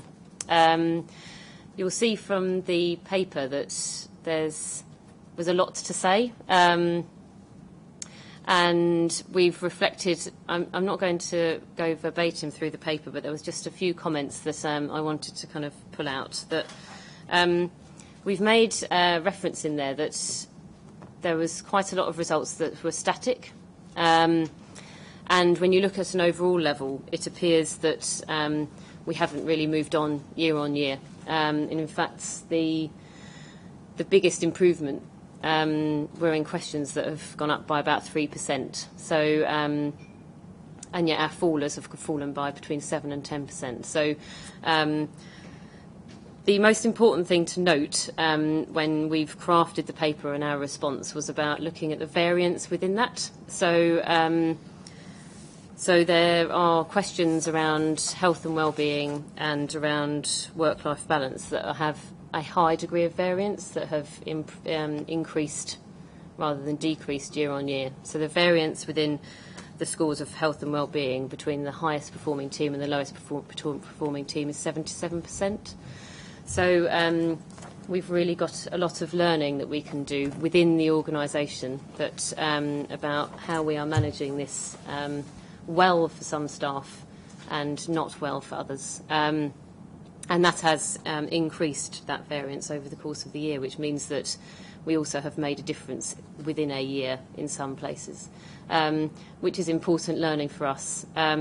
It's also important just to recognise that actually it's not also a bad news story, that there are a lot of good scores within our staff survey, that the overall perceptions of staff in all of those questions, whether it's around values, the purpose, I believe in the work of CQC, they all feel relevant to people's work, and that's a very good basis on which to work, and they are very static results. So having a static set of results isn't also a bad thing in itself either. My final comment is that we did a lot of work last year on shaping our future, where we got a lot of the views of staff about why they would be excited to work in CQC and what it felt like to be part of CQC. And building on the work that we did a few years ago on values, which still remains one of our strongest results in the staff survey, people said that they felt it most excited when they were recognised, autonomous, connected, supported, knowledgeable and curious. And if we focus on those 6 areas of 6 feelings within staff and kind of focus on developing those, then over the course of the next year we will see incremental improvements in the areas that we perceive to be stubborn. And building on the work that the Inspire programme has done and enabling a kind of positive conversation rather than a negative conversation about those areas of learning, I think will really make some significant strides forward. And it was on that basis around appreciative inquiry and focusing on the positive that we have constructed what our response is going to be, which is around digital and technology, workload, resources and wellbeing, and around communications. I have brought with me a variety of experts on each of those areas of responsibility, because the staff survey is mine, but it's important that the rest of the organisation obviously picks up the responsibility for those areas of focus. So that was all from me. I mean, it just seemed to me that this is a mixture of really good news, and we should celebrate that, and not really bad news, but some areas where we really have got to sort something out. We want to be a great place for people to work, and we are in some respects, and we clearly are falling short in others. So, I mean, a lot of the focus, Ruth, I guess, and colleagues going forward, has got to be to, as you were saying, I mean, we maintain the good things, but actually then really make a difference on the things where people are not happy. And that's, as I read it, very much what you've got in terms of your sort of recommendations going forward, yeah? David, do you want to say anything at this stage? So I think it's to our credit that we continue to do this and make it public. I think, as Ruth has said, it's been pretty static. It's been 64, 62, and around that area. But these have not been improving scores, and I think the key point, as Ruth pulled out, Helen pulled out to focus on, is this issue about variation. Part of the answer is within the organisation, a 70-odd% variation between teams that are highly performing and others gives us those high-performing teams give us a clue about what it is that's required. And I think the way this has been broken down to look at issues which are effectively about how staff feel valued and supported, these issues around, we touched in the performance report about workload, about people feeling that their work-life balance is completely out of kilter. But it's important stuff around just attending to people's well-being. This issue about if you feel your work-life balance is out, you don't feel in control of your workload. That's where stress and anxiety comes in. And beginning then to actually address the workload should be leading in its own right to addressing those feelings of feeling out of control. I know when my stress and anxiety levels are up, it's when I feel a bit out of control. There's things happening around me that I can't get traction on and purpose on. So I think that first chunk of work about supporting well-being, and to the point, I think Steve mentioned this earlier about just the effort that Primary Medical Services Directorate have put into a focus on well-being. It's pretty clear to me, and Steve has made this point on a number of occasions that the improvements that we've seen in the staff survey around PMS are, in my mind, no doubt due to being fully staffed. Work-life balance is probably slightly better, but there has been an attention to people's mental well-being. I've been to team meetings just recently, the dental team, where part of their conversation was about mental well-being. So it's about how can we do a bit more of what some teams are doing. It's not to say other teams have been getting it wrong, but we talked earlier with Keith Conradi about how you can spread learning, and it seems to me that this is one of the things that we need to do. I think the equipment and technology, this is why Helen, I think, was dodging some of the bullets in relation to this and saying she's brought her friends with her, but she's absolutely right.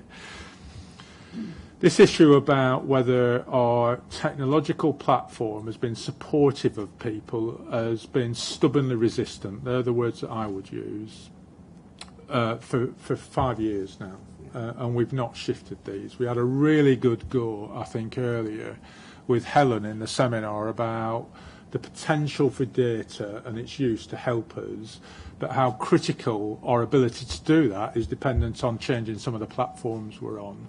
I think the good news is we've agreed the priorities for that. We're beginning to invest in that. The not so good news is that's going to take 2 or 3 years to see through. So there's a sense of we'd need to be patient about some of those things, but continue to be focused. The other stuff that's been stubbornly resistant has been communication and change, where our staff don't feel we communicate well and don't feel that change is managed well. And when we've compared that against other benchmark organisations, that again shows what we need to do. So there's work going on by internal comms colleagues about how we can actually just reflect and think differently about how we can do communication. I think we've done a lot of work on can we engage people more in the changes we're making. There's no external pressure now on us changing. There's no programme that needs to be completed by a date. We've got through that period. My personal view on this, Peter, is that I think there is a lot of communication in the organisation. I think in some areas we almost over-communicate. There can be Fridays when my message, the Chief Inspector's message, repeat the same thing. And that's an issue that needs to be sorted out. But then there are other things where people feel they don't know what's going on. And my personal view is this is less about communication and more about whether people feel they're engaged in the changes that are taking place. It's things are being done to us rather than we are involved in shaping those things. So I think what Helen and the team have pulled out are some important actions which are taking place which will allow us to take, I believe, make progress under those 3 big headings, but also paying particular attention to some things that we've also discussed today, just looking at the issue about recruitment and retention and reward, about whether our learning and development offer is a good one. There's a lot in there, the staff survey where people are concerned about that.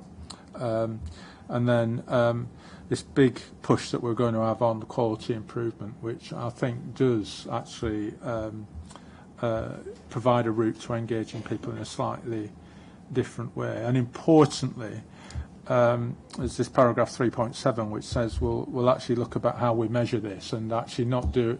We'll continue to do the big staff surveys, but measure through the year about whether we're making progress on this, rather than what we end up doing is having an annual conversation about this and moving it on. So I think we're being very open and honest in the work that we've done. I'd commend Helen and the team. I see Paul Sumner, who's done a lot of the analysis, went and sat on the back row as because he's very shy, is Paul, but has done a fantastic job for us in getting under this, and there have been good conversations across the organisation. So I think we're well placed really to actually push on this. We have already published the raw results on this, but this we said we'd bring back the actions that we were putting in place. So I think what will be helpful, particularly from non-executive executive director colleagues is whether you think we've pulled out the right issues and we've got the right actions here. The executive team have had a good go at this. Helen and the team have had a good go. I just want to echo the point. This isn't Helen's job to get this sorted. It's senior leadership teams and managers within the organisation to get this sorted. It's a hugely important issue. I think our future success is predicated on how well engaged our staff feel. That's the level that we take to NHS Trust, social care and PMS organisations. And it's absolutely right that that's the level we take to the way that we operate as well. But I do want to say this. There are other organisations that would die for 94% positive on our direction, our purpose, our values and the way that we operate. There is a fantastically strong and good story to tell in this. And by looking at what we need to improve, we shouldn't in any way dilute or diminish what is a fantastic set of data in relation to what we're doing well. And that echoes the point that you were making. So I'm sorry if I've repeated what Helen's already said, but I often think this is my, as Chief Executive, single most important performance indicator is the staff survey. And so I just welcome the opportunity just to say what we've got here and why this is important. Thanks. It's really important, so thank you. Steve, you wanted to come in? Yeah, thanks. To sort of echo David's point, but just specifically about PMS.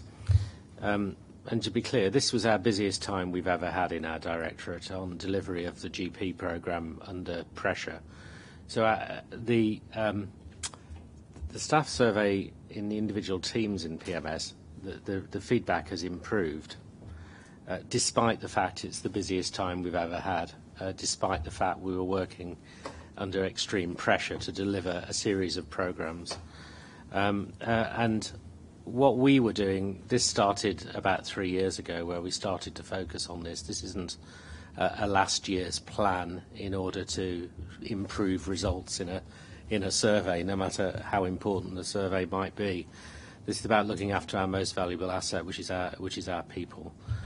Focusing on getting recruitment up, but also being quite hard as well on making sure that the staff we had all performed to the best of their ability. Because when we started with turning around CQC, we had a hugely variable, in all directorates, performance of some staff. And we've had to make some difficult decisions about some staff that didn't perform. So it's about encouraging people as well as ensuring performance is there. We have in the last 18 months now spent quite a lot of time on well-being. And we do have the benefit in PMS is that it's not about general practice. We've got lots of individual teams doing really focused work within it. And the best feedback we get are in our smaller teams focused on clear objectives, such as the prison work we do, the child safeguarding work we do, the medicines optimisation work. So what we did was look at what was going well with those teams and try and roll that out as well. We introduced a marker for this area of well-being in our performance management, so that everybody was encouraged to look. And what we're looking at now is the enrichment of the roles. And the feedback is coming, which isn't in any survey, but the feedback is our staff like working with people in other directorates across CQC. And when they've got the opportunity to work in cross-directorate work with the clear objective of the working to improve the care of people, whether that's in PMS, hospitals or adult social care, that comes back as a very positive thing for them, which supports the direction of travel to much more cross CQC, one CQC working rather than in silos. Liz. Thank you. Yes, I would echo David's last point. I mean, I've known organisations where you get low scores even on whether people understand the purpose, on the values of the organisation. So I think this level of commitment is to the values and purpose is really to be strongly noted, really. You mentioned the variation by team. I just wondered, has the data been cut in other ways? I mean, I'm thinking about, are there big differences, for instance, between more junior and more senior staff, or according to different equality characteristics? Or I'd just be interested to know that, whether there's anything else lurking in the data that needs to be sort of attended to particular groups of people. And I suppose the other thing was, what came out to me particularly strongly was this point about whether people have a say and a voice, and your point, Steve, that sometimes even when workload is high, if you feel you've got that say and some sense of control, you can still have sort of a decent well-being. And I just wondered whether there are sort of how that's going to be kind of mainstreamed into business as usual. So I know there's a leadership programme going on, for example. So as well as sort of, initiative that comes out of this staff survey, are there ways in real business as usual activities that key point about people having a voice and a say and being able to come up with solutions and having autonomy appropriately can be just really, really sort of built into that?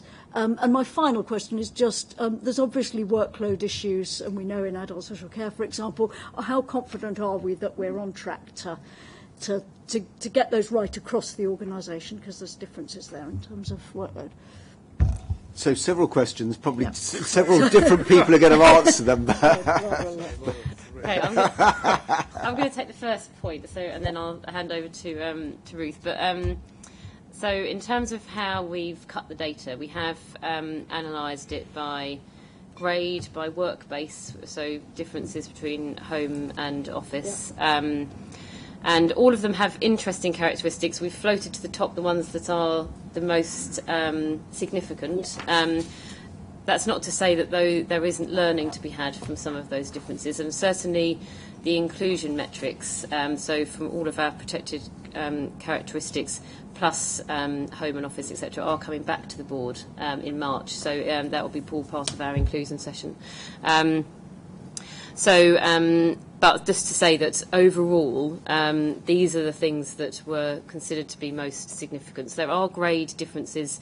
Actually, there's not a consistent message about grades lower down the organisation versus grades higher up the organisation feel differently. You cut the data in different ways, you would get a different.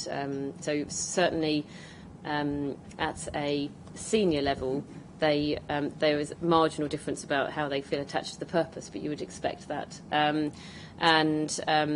Other people more lower down the organisation feel a greater sense of well-being. But there's learning to be had, but there certainly wasn't enough of a difference to pull them out in the paper here.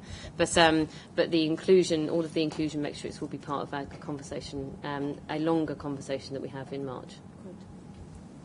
Ruth? So, Liz, I think your point about a say and a voice in the way people work and what they do is absolutely essential, and that is a critical part of the work that we're doing around quality improvement within the organisation. So, leading on from the really large investment that we've made in developing leaders within the organisation, the next stage is around developing quality improvement capabilities, and that will be done across the whole of the organisation. So it will be a very systematic approach that we will take, where we will have a consistent methodology that we will use, but that will very much give staff the opportunity to have a say in how things are improved in their particular area. And we've already got quite a lot of work that's been taken forward alongside this, whilst we bring in some partners to work with us on this, and the excitement that generates within those teams that are taking forward some of these quality improvement tests and pilots is just really exciting to see, and it is fabulous to see how staff respond when given the opportunity to have a real say. Can I just add to that? So I think your question, I think there's having your say, and then there's feeling listened to. And I think what the staff survey is shouting at us on is feeling listened to, not having your say. So I think that's the trick. So on the equipment, there'll be new equipment made available to people, which is an endeavour to address immediately some of the issues about equipment albeit that some of the underpinning systems will take a couple of years to actually introduce themselves. So it's just trying to get that balance. The other thing I'd say to your question, Liz, which I have to say is very opposite, is I think part of the variation, particularly in teams, is feeding back whether people feel that they can both have their say and they are listened to immediately. And I think that's one of the issues why we need to look at those higher performing, if I can do that in that way, higher performing teams from the other teams is, are there some teams just getting this balance between letting people have the say and listening to them, and then doing something about those issues that is within their local control? And I think there is some evidence that some teams have a better culture and tradition of both raising these issues, supporting each other and addressing, which attends then to people's well-being. And actually having a vacancy doesn't explain that. There's something about the leadership, the culture of those teams, and I think that comes through this as well, which is why I think part of the answer is within the organisation, not outside of the organisation. I think the other bit that I would pull out is I don't know a home-based workforce as big as ours that then gets people working in teams. So again, who do you look to and who do we reach for to get those benchmarks of how we take this forward? And that's not it's not an excuse. That's a challenge we've got, I think, as an organisation about how do you create that sense of identity. You're right, the work on purpose and values is hugely, hugely important. But how do you feel connected? If you're working on a big hospital inspection, you're part of a team of another 10 people, then you feel connected. If you're a single inspector doing a 3-bedded care home for people with autism and you're doing that by yourself, do you feel as connected? So there are some really important issues that need to be teased out. One's not right and one's wrong, but that is a sense of the challenge. And I think that's why some of this stuff has been resistant. It's not that people haven't wanted to get this right. I don't believe anybody in CQC gets up to do a bad day's work. But there are some really tricky issues we're trying to deal with. Andrew, I think the last of the compendium of questions from Liz was to you, wasn't it? In some senses, although in fact some of the issue of variation kind of applies into adult social care quite significantly, and registration. So I wanted to pick up the point about people feeling that they've had to say, had a voice. I absolutely agree with David. It's also about whether they feel that they've been listened to and responded to.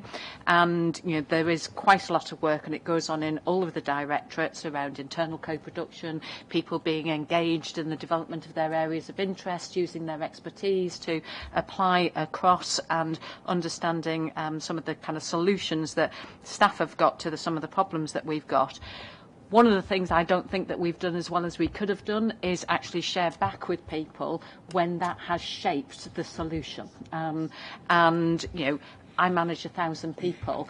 1,000 people are not going to be involved in every single decision that we make in adult social care. Somebody will have been, but how have we kind of shared with them that that's actually how the decisions that we've made have been shaped? So I think there's something really important for us about kind of completing that loop, and it goes back to the point Robert was making earlier.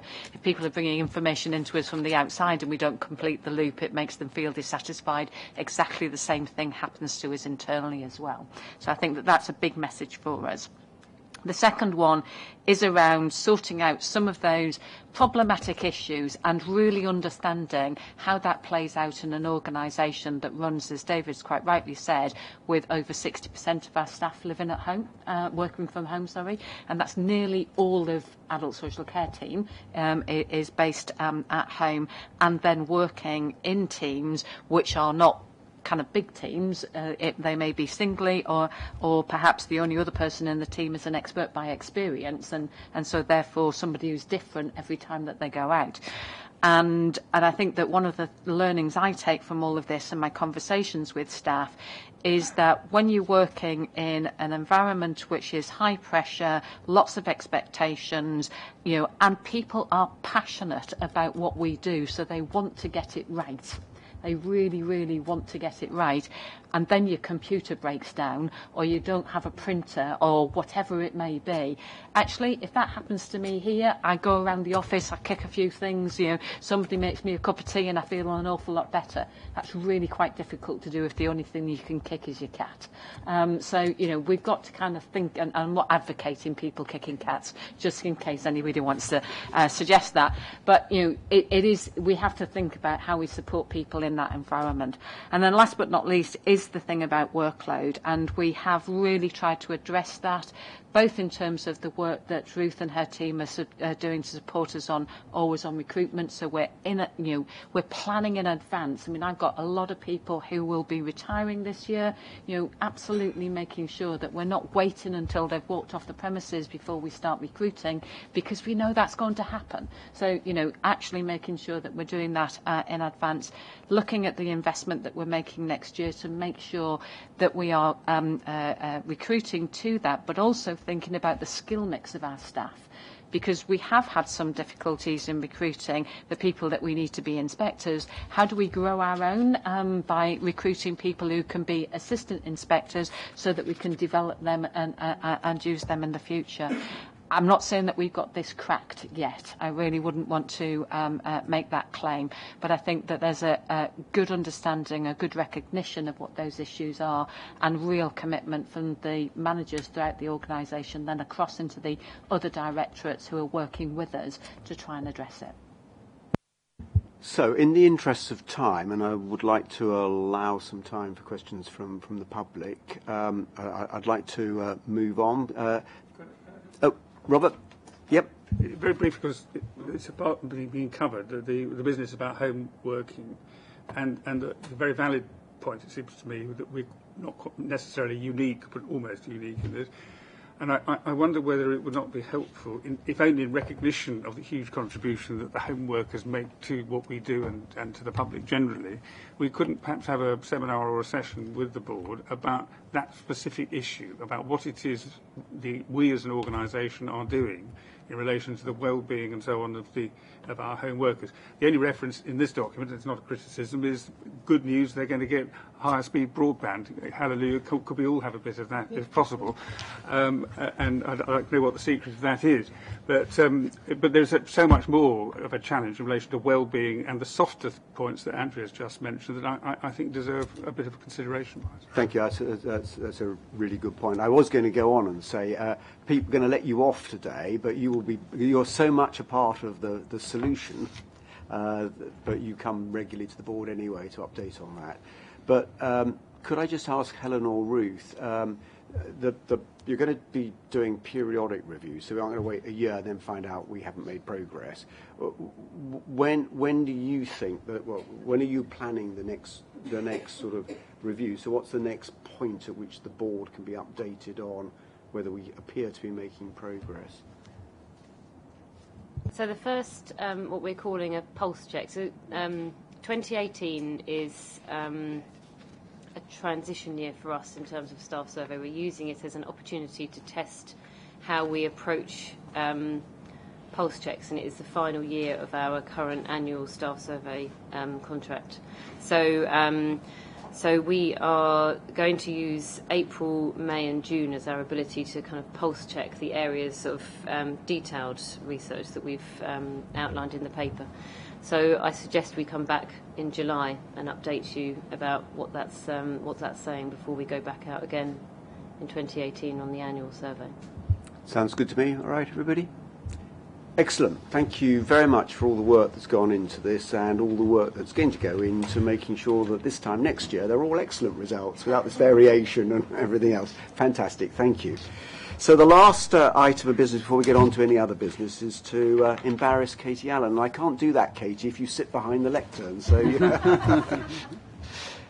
need to come. So welcome. So this is to recognise outstanding contribution to CQC. Now there are many people who do outstanding things which I'm not aware of, but in your particular case, Katie, I'm aware of what you do because I'm part of the problem that, from time to time, that you have to deal with.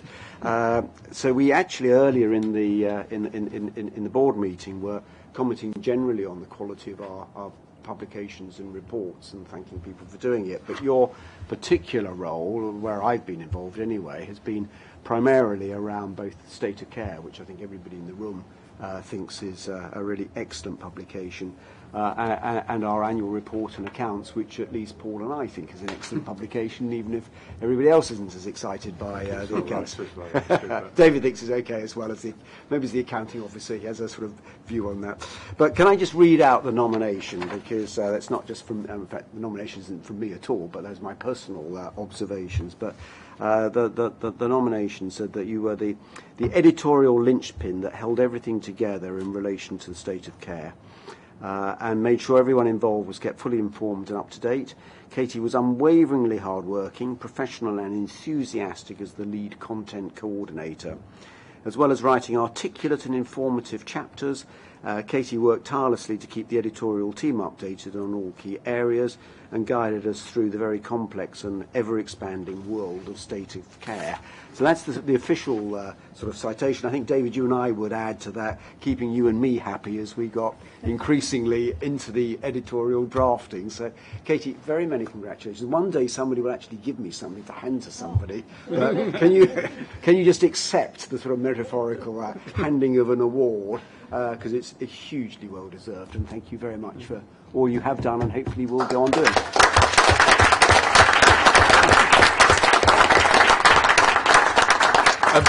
Peter, what you won't know is she's a brilliant violinist who often turns up at open mic nights and gets Andrea dancing. So, for which many thanks as well. One woman of many talents. So I used to be on the board of an orchestra, and one of the things we used to do at the board of the orchestra was we'd always invite one of the players to come to the sort of management meeting, which was the board. So we linked up the management and the players. But we always got whichever the player was to come and actually spend the first 5 minutes of every board meeting just talking about their instruments and playing a little. So, and it does get you in the mood, I have to say, Katie. So you may have another job as well. You should have done. So not giving you an opportunity to play, but do stay and have some lunch with us in a moment. No, thank you. So, shall we move on to just check whether there's any other business from the board itself anybody wanted to raise that we haven't covered? Okay, so then let's move on to questions from the public. And I think, Robin, you were probably the first that I've got anyway here. So would you like to come to the microphone and, for the record, say who you are and ask your question? Thank you, Chairman. Robin Pike, HealthWatch, Hertfordshire. This is a question about primary medical services inspection and their ratings. What does a practice have to do, generally, to improve its rating from good to outstanding? And do practices understand what they need to do to improve their overall rating? Because there is some criticism, I think, from general practice and possibly from some patients that their practice, they think, is jolly well outstanding, but the CQC rating is good. Steve. I guess that's for me, unless Andrea wants to answer it. It's all yours, Steve. Thanks very much. And it's great to focus on general. I mean, most practices are good or outstanding, which is superb for patients across England, because they will know that they can get really good care. And I'm going around the country at the moment looking at a number of our outstanding rated surgeries. In the last few weeks, I've been up to Liverpool to look at Brownlow, which is extraordinary, I've been to Manchester, to Ancoats, to look at the urban village surgery there, and I saw 3 in Devon 2 weeks ago. The characteristics of outstanding are very similar to actually adult social care and in hospitals. It's about the leadership and about the vision and the focus on the local patients. Whether, for example, in Liverpool they were students and homeless people, or in some of the other surgeries where they have a much more elder population, what you find is fantastic leadership, focusing on the needs of their particular population, and getting staff to own that vision and really value them. We've just had a very good discussion about our own staff survey. If you go into an outstanding practice, the teams, as soon as you walk through the door, you get a feeling for the fact that it's outstanding. They know what they're doing. They care about their patients. They really want to go the extra mile for their local population. All of our Chloe's, the key lines of inquiry, all of the standards are all written down, and a lot of it is in our end of programme report that we published, because every practice in England, for the first time ever, and probably the first time in the world, were rated last year, and now we're going back to them. And the great thing is that we're going to a number of these outstanding practices, and they're saying that it's actually helped them with recruitment of staff and of doctors, and we're seeing many of the practices get even better, broadening what they do and focusing. What we've got to make sure is that they maintain the standards when they're outstanding, and we want to do whatever we can to encourage the good practices to be even better. But going around the country looking at them, I feel really, really optimistic, and it's a fantastic feeling. And you can, if you follow me on Twitter, you'll see some of the journey as we go around. It's great stuff. Steve, it might just also be worth adding that we are doing more and more to give examples of outstanding practice, whether that's in primary care or wherever else. And indeed, Katie White is still in the room. There are quite a few examples in state of care of good things and other places. So I think for both practitioners and for the public to understand the sort of the characteristics of outstanding, seeing examples of outstanding, whether it's a practice or adult. That's well said. We're using our website. We go around and we're working with lots of meetings with the CCGs, with the BMA and the college. We all want to improve the quality of care, and of course, being able to say that the vast majority of care provided in this country is good or outstanding reinforces the public messages from the college, the BMA and others, that investment in general practice is a good thing.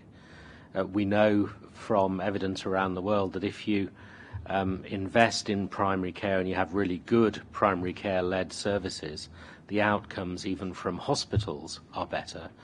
And it's reinforced in our local system reviews that prevention, keeping people out of hospital, which primary care general practice has a really core role, working with social care colleagues and with hospitals. That's where the services are at their best. Great, thank you for the question. David.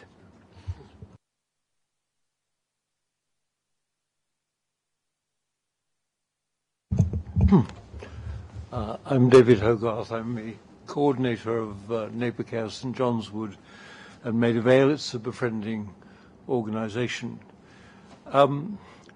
When I was in the Link, which, as you remember, was the predecessor of HealthWatch, we did a lot of work surveying the effectiveness of the monitoring activity of social care department of the council, which of course funded us. And I wanted to ask Jane, as a quick one, not immediately but later, how far HealthWatch's local HealthWatch do this sort of thing, because there's a great deal of surveying, I think, of providers, but not necessarily of those who produce the money. But my main point is really about inspecting.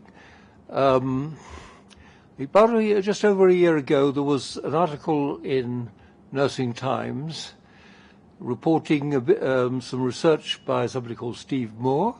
He was a Commissioner of Social Care in Dudley. And he'd asked quite a large number of care home workers if they'd ever seen abuse or neglect in their previous job. That was a good point, so that they didn't get interference from those sort of whistleblowing worries and that kind of thing. And he got 138 responses. 109, that's 79% of those, said they had either seen abuse or they had actually suspected it. Of the 109 who responded, the largest number were psychological, and he asked them also to give some examples. Two of the ones which he chose to highlight were some nursing staff, including the seniors, who thought it would be enormous fun to give everybody, all the residents, the wrong set of false teeth because they wouldn't then look funny. And well, that's just the one I'll give you for the moment. The other one's gone out of my head. Now, he at the end concluded that this sort of abuse and neglect was not really possible for a regulator to discover through inspection. I would like to qualify that a bit. I mean, I've read quite a lot of inspection reports, and I think that some inspectors do an excellent job in picking up on clues, but on the whole they are clues. But I think his main point does stand, that there is just a limit to what you can do on inspection. And I was therefore, well, a little bit disappointed to learn that the round table on technology, which is coming up, but which also includes surveillance, would not actually necessarily have any effect on the inspection process in adult social care. And also that there was no plan that whatever it produced, whatever the guidance that resulted from it said, this would not be enforced, so that it would seem that the guidance would be the same, I have to say, ineffective guidance that we had about eviction and banning, and also the guidance on cameras that came out in 2015, i.e. it was open to care providers to pay attention or not pay attention as they wished. So I am still hoping, of course it may well be that you are thinking about how to inspect, or rather how to investigate, and that is not connected to this round table. I hope that is happening, and perhaps I will in future learn a little bit about what is being done. But I do feel, like Steve Moore felt, that there is a real need for something which is more penetrating and digs down deeper and gets out this abuse that is happening quite widespread, and which will make the mum trust that you always talk about come true. Thank you. I think that's the Hogarth decoy, isn't it? Because the first part of your question was certainly not something that I didn't know was coming anyway. But Jane, are you able to answer that, or do you need notice? Well, notice would be nice, but I will get you an answer. I mean, as far as your adult social care department is concerned, we will most likely be working with them and holding them to account through the local health and wellbeing board. So that's where our sort of institutional link might be. But basically, we stick to the task we've been given, which is what people tell us, and whether people will comment to us on what the adult social care department is doing. I don't know. More like to comment on the quality of care they're getting. But let me look into that. The point about false teeth is something that I remember coming across when at HealthWatch Coventry. It's not so much done as abuse. It's just it's a terrible thing. It's not necessarily done as abuse. It's just something that, heaven forfend if you do go into a home. Somebody said to me at Coventry, the trick is to get your postcode engraved onto your false teeth, because they go into a bucket to be cleaned and you don't get the right ones back. It's not done as abuse, it's just done as thoughtlessness, I think would be the nicest thing you can say. Anyway. So, I know. Yeah, no, quite. Andrea. It's just not acceptable. I mean, let's just kind of, call that for what it is.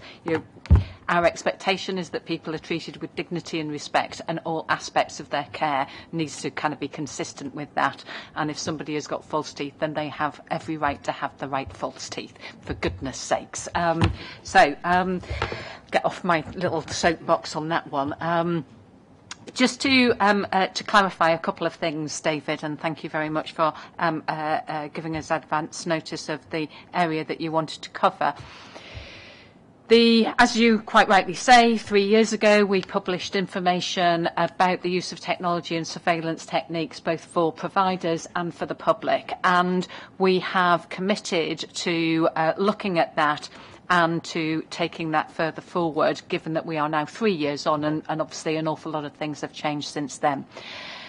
One of the things that has become really very evident to me in the last few months while we've been preparing for that is that there has been a lot of change in terms of the sorts of things that are available for people to use, and also there's been a change in terms of how these things are being used by providers and the public now as compared to 3 years ago. There's also quite a lot that's going on within CQC in all three of our directorates, looking at the use of technology and how technology is improving the quality of care. And that might include surveillance, but it's other aspects as well. So actually, yesterday I was part of a meeting trying to bring together some of the different strands of this so that we could be much clearer about what the roundtable that you referred to can focus on. And one of the things that we felt was going to be an important thing for us to do is to bring everything together into one place so that we have a resource that's available for the public, for providers, but also for our inspectors in terms of what's the best use of technology, how it can improve and support better quality care, and what our expectations would be of services, but also of our inspectors in terms of how they use that. So I think that what we're doing is shaping the roundtable a little bit further on from the conversations that we previously had, to make sure that it's a cross-sector roundtable, that we look at all aspects of what we're doing, that we do think about creating. What I've got in mind is, those of you who've had a look at it, the equally outstanding resource that we produced last year, which was on the website and kind of had links off into various different places, was a repository for information that everybody could use, was very accessible, and I know has been welcomed by people out in the service as well as others. That's the sort of thing that we can create and that we can use that to actually try and move things forward. We're still going to be in a position where, as a regulator, we're never going to know absolutely everything, because we're not going to be there all the time, which is one of the reasons why, as Ted said earlier, the information that we get from people who are either using services or working in services continues to be really, really important. But what also continues to be important is that our staff are trained and supported to identify those clues and to dig deeper when those clues manifest themselves. And that's something that we'll continue to do as well.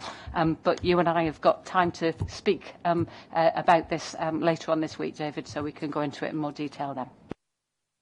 Great, thanks, Andrea. Can I just check who else wants to ask a question?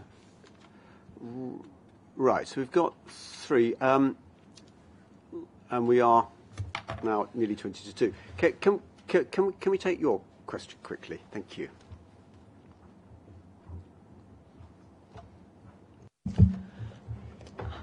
Hi, my name is Joyce Abasiki, and I'm the founder of a social enterprise known as Granted Smile.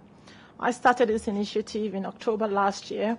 What we do is we basically go into the homes of chronically ill parents with chronic illness and mental health conditions, and we clean their homes and do all the practical house chores for them for absolutely free. By December last year, we got picked by the press, and we were on the ITV News, BBC, and all the others. And so far, we've just had so many referrals from parents referring themselves to us. I'd written to CQC and the GPs and other bodies to try and support what we do as a result of the surge, the parents coming asking for support, and I haven't had any. So I started to think maybe there are other practical services out there that I am not aware of, and that's why I haven't had the support that we should have. So my question is basically kind of just checking. That's why I'm here today, because our research shows that 1 in 4 families have children, or rather 1 in 4 children have families who are either have parents with chronic illness or mental health conditions. And I'm thinking, why are we not supporting these children? Because this is where the mental health starts. This is where the emotional well-being and psychological needs are not met. And I'm just wondering what practical home support services are out there for these families outside of the hospitals. So I'm not sure we're the right organisation to answer the question. Andrew, have you got anything you want to? So no. I remember that's unfair. No. You can ask me, but I'm not sure that I'm the right person either. I think the right place to go is where is that support being commissioned from? So I think that there's an important focus on this in NHS England, and NHS England have a director of mental health services, a woman called Claire Murdoch, who I had the pleasure of working with many years ago, and what they're doing, and through the 5-year forward view that they did on mental health services, actually identifying the things that they wanted to do to kind of ensure that there was better support out there in the community, as well as in terms of what was happening in hospitals. There's also what local authorities are doing with regards to the services that they're putting in place, and is something that, and Steve may want to kind of touch on this, whilst our local system reviews have been picking up on what's happening for people over the age of 65 in terms of the use of services between health, social care and back into the community, one of the things that we have picked up, which I think is a theme that applies back into what you're asking about, is that because of the restrictions on funding and resources, an awful lot of focus has been on the kind of, a crisis intervention or support when people are really struggling, but not on prevention. And I think that that's really what you're highlighting, is where are the preventive services, where are the services that support people, and I think that our message from the local system review is that you've got to concentrate on that as well as the heavy end is important. And last but not least, I don't know whether Malta or Ted would pick this one up, but the children and young people mental health thematic review that we are doing, again, I don't know whether that's picking up on some of the preventive supportive mechanisms that need to be there, because you're quite right, young people supporting their parents who have got problems end up with problems themselves, and you start that cycle. So I'm kind of basically passing this to other people, Peter. So rather than, well, go on, Steve. I'm really happy to have 2 minutes on this. I think what you're doing sounds really helpful and really good. So thank you, from me, not particularly from CQC, but from me. I think the work we do with the voluntary sector in health and social care is so important. And as Andrea said, one of the themes that are coming out with our local system review work, which is over 65s, but you can talk about the whole of the population, is the importance of the voluntary sector. And those areas where, like Bradford, where they really engage well with the voluntary sector, support carers at home, that releases pressure from the health and social care system. And so the best areas really would want to engage with organisations like yours, but it's at a local level where the engagement would be made. And in Bradford's example, the leader of the council is really up for the approach with voluntary sector working very closely, and most of the good areas are. So I'd encourage you to talk, as Andrea said, to the local areas, to the CCGs, to local authorities. But it sounds great. Sounds great. So you said you'd written to us and not had a reply. Let us try and find out what's happened to your letter and make sure you do get a reply, which will help you out. Anyway, I echo what Steve just said. Well done for what you're doing. Thank you very much. And thank you. Andrew, given we've had quite a long discussion about the review of fit and proper, are you happy to leave your question? I'm happy to leave it. If you, I don't know if you've had a chance, if you've seen what I sent through. There's one outstanding question, and can I respond to you after the meeting by email? Lovely, thank you very much. Bren, the last word goes to you then, very quickly. Thank you. Very briefly, to have the last word, really. It's just, as you started off, really, the celebration, really.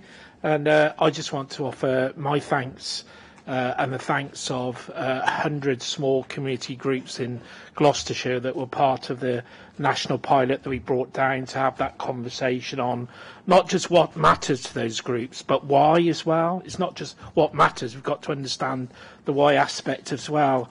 And Peter, you'll know that we had that fantastic opportunity on the 31st of January at the House of Lords with Earl Howe to host the opportunity to do exactly just that, celebrate. And I think the key thing for me is that we've got to make sure that we involve those small community groups all the way through. So it isn't just coming down and saying what matters to you and why.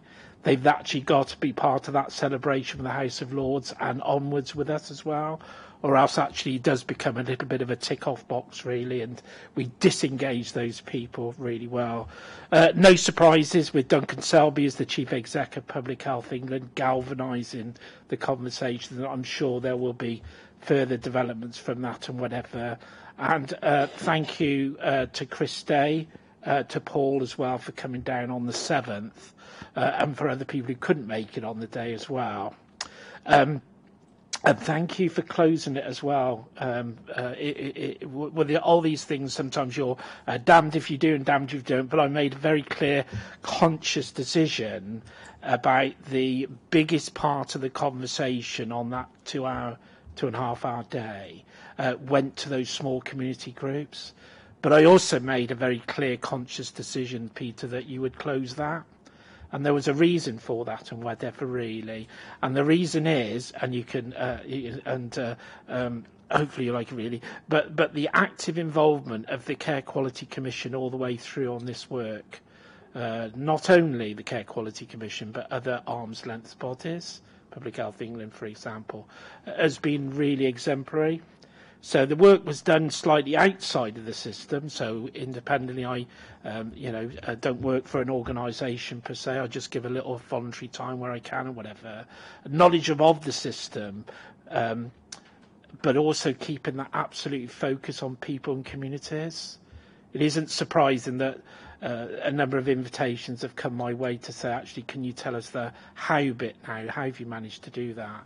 And whoever it is in Whitehall or beyond, always get the same reply. It's not about Bren, it's about the we. How do we do it?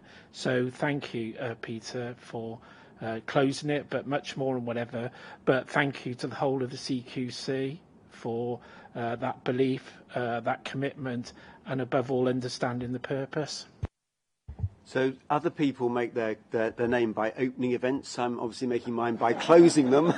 let me close this one, Bren, by saying it was a fantastic afternoon in the House of Lords, and it's a great pity that everybody couldn't see what you did that afternoon for those groups of mainly disadvantaged people doing fantastic things in their own communities. I mean, it was really uplifting just to sort of sit and watch it. So congratulations to you, and long may you be able to carry on doing such great stuff in Gloucestershire.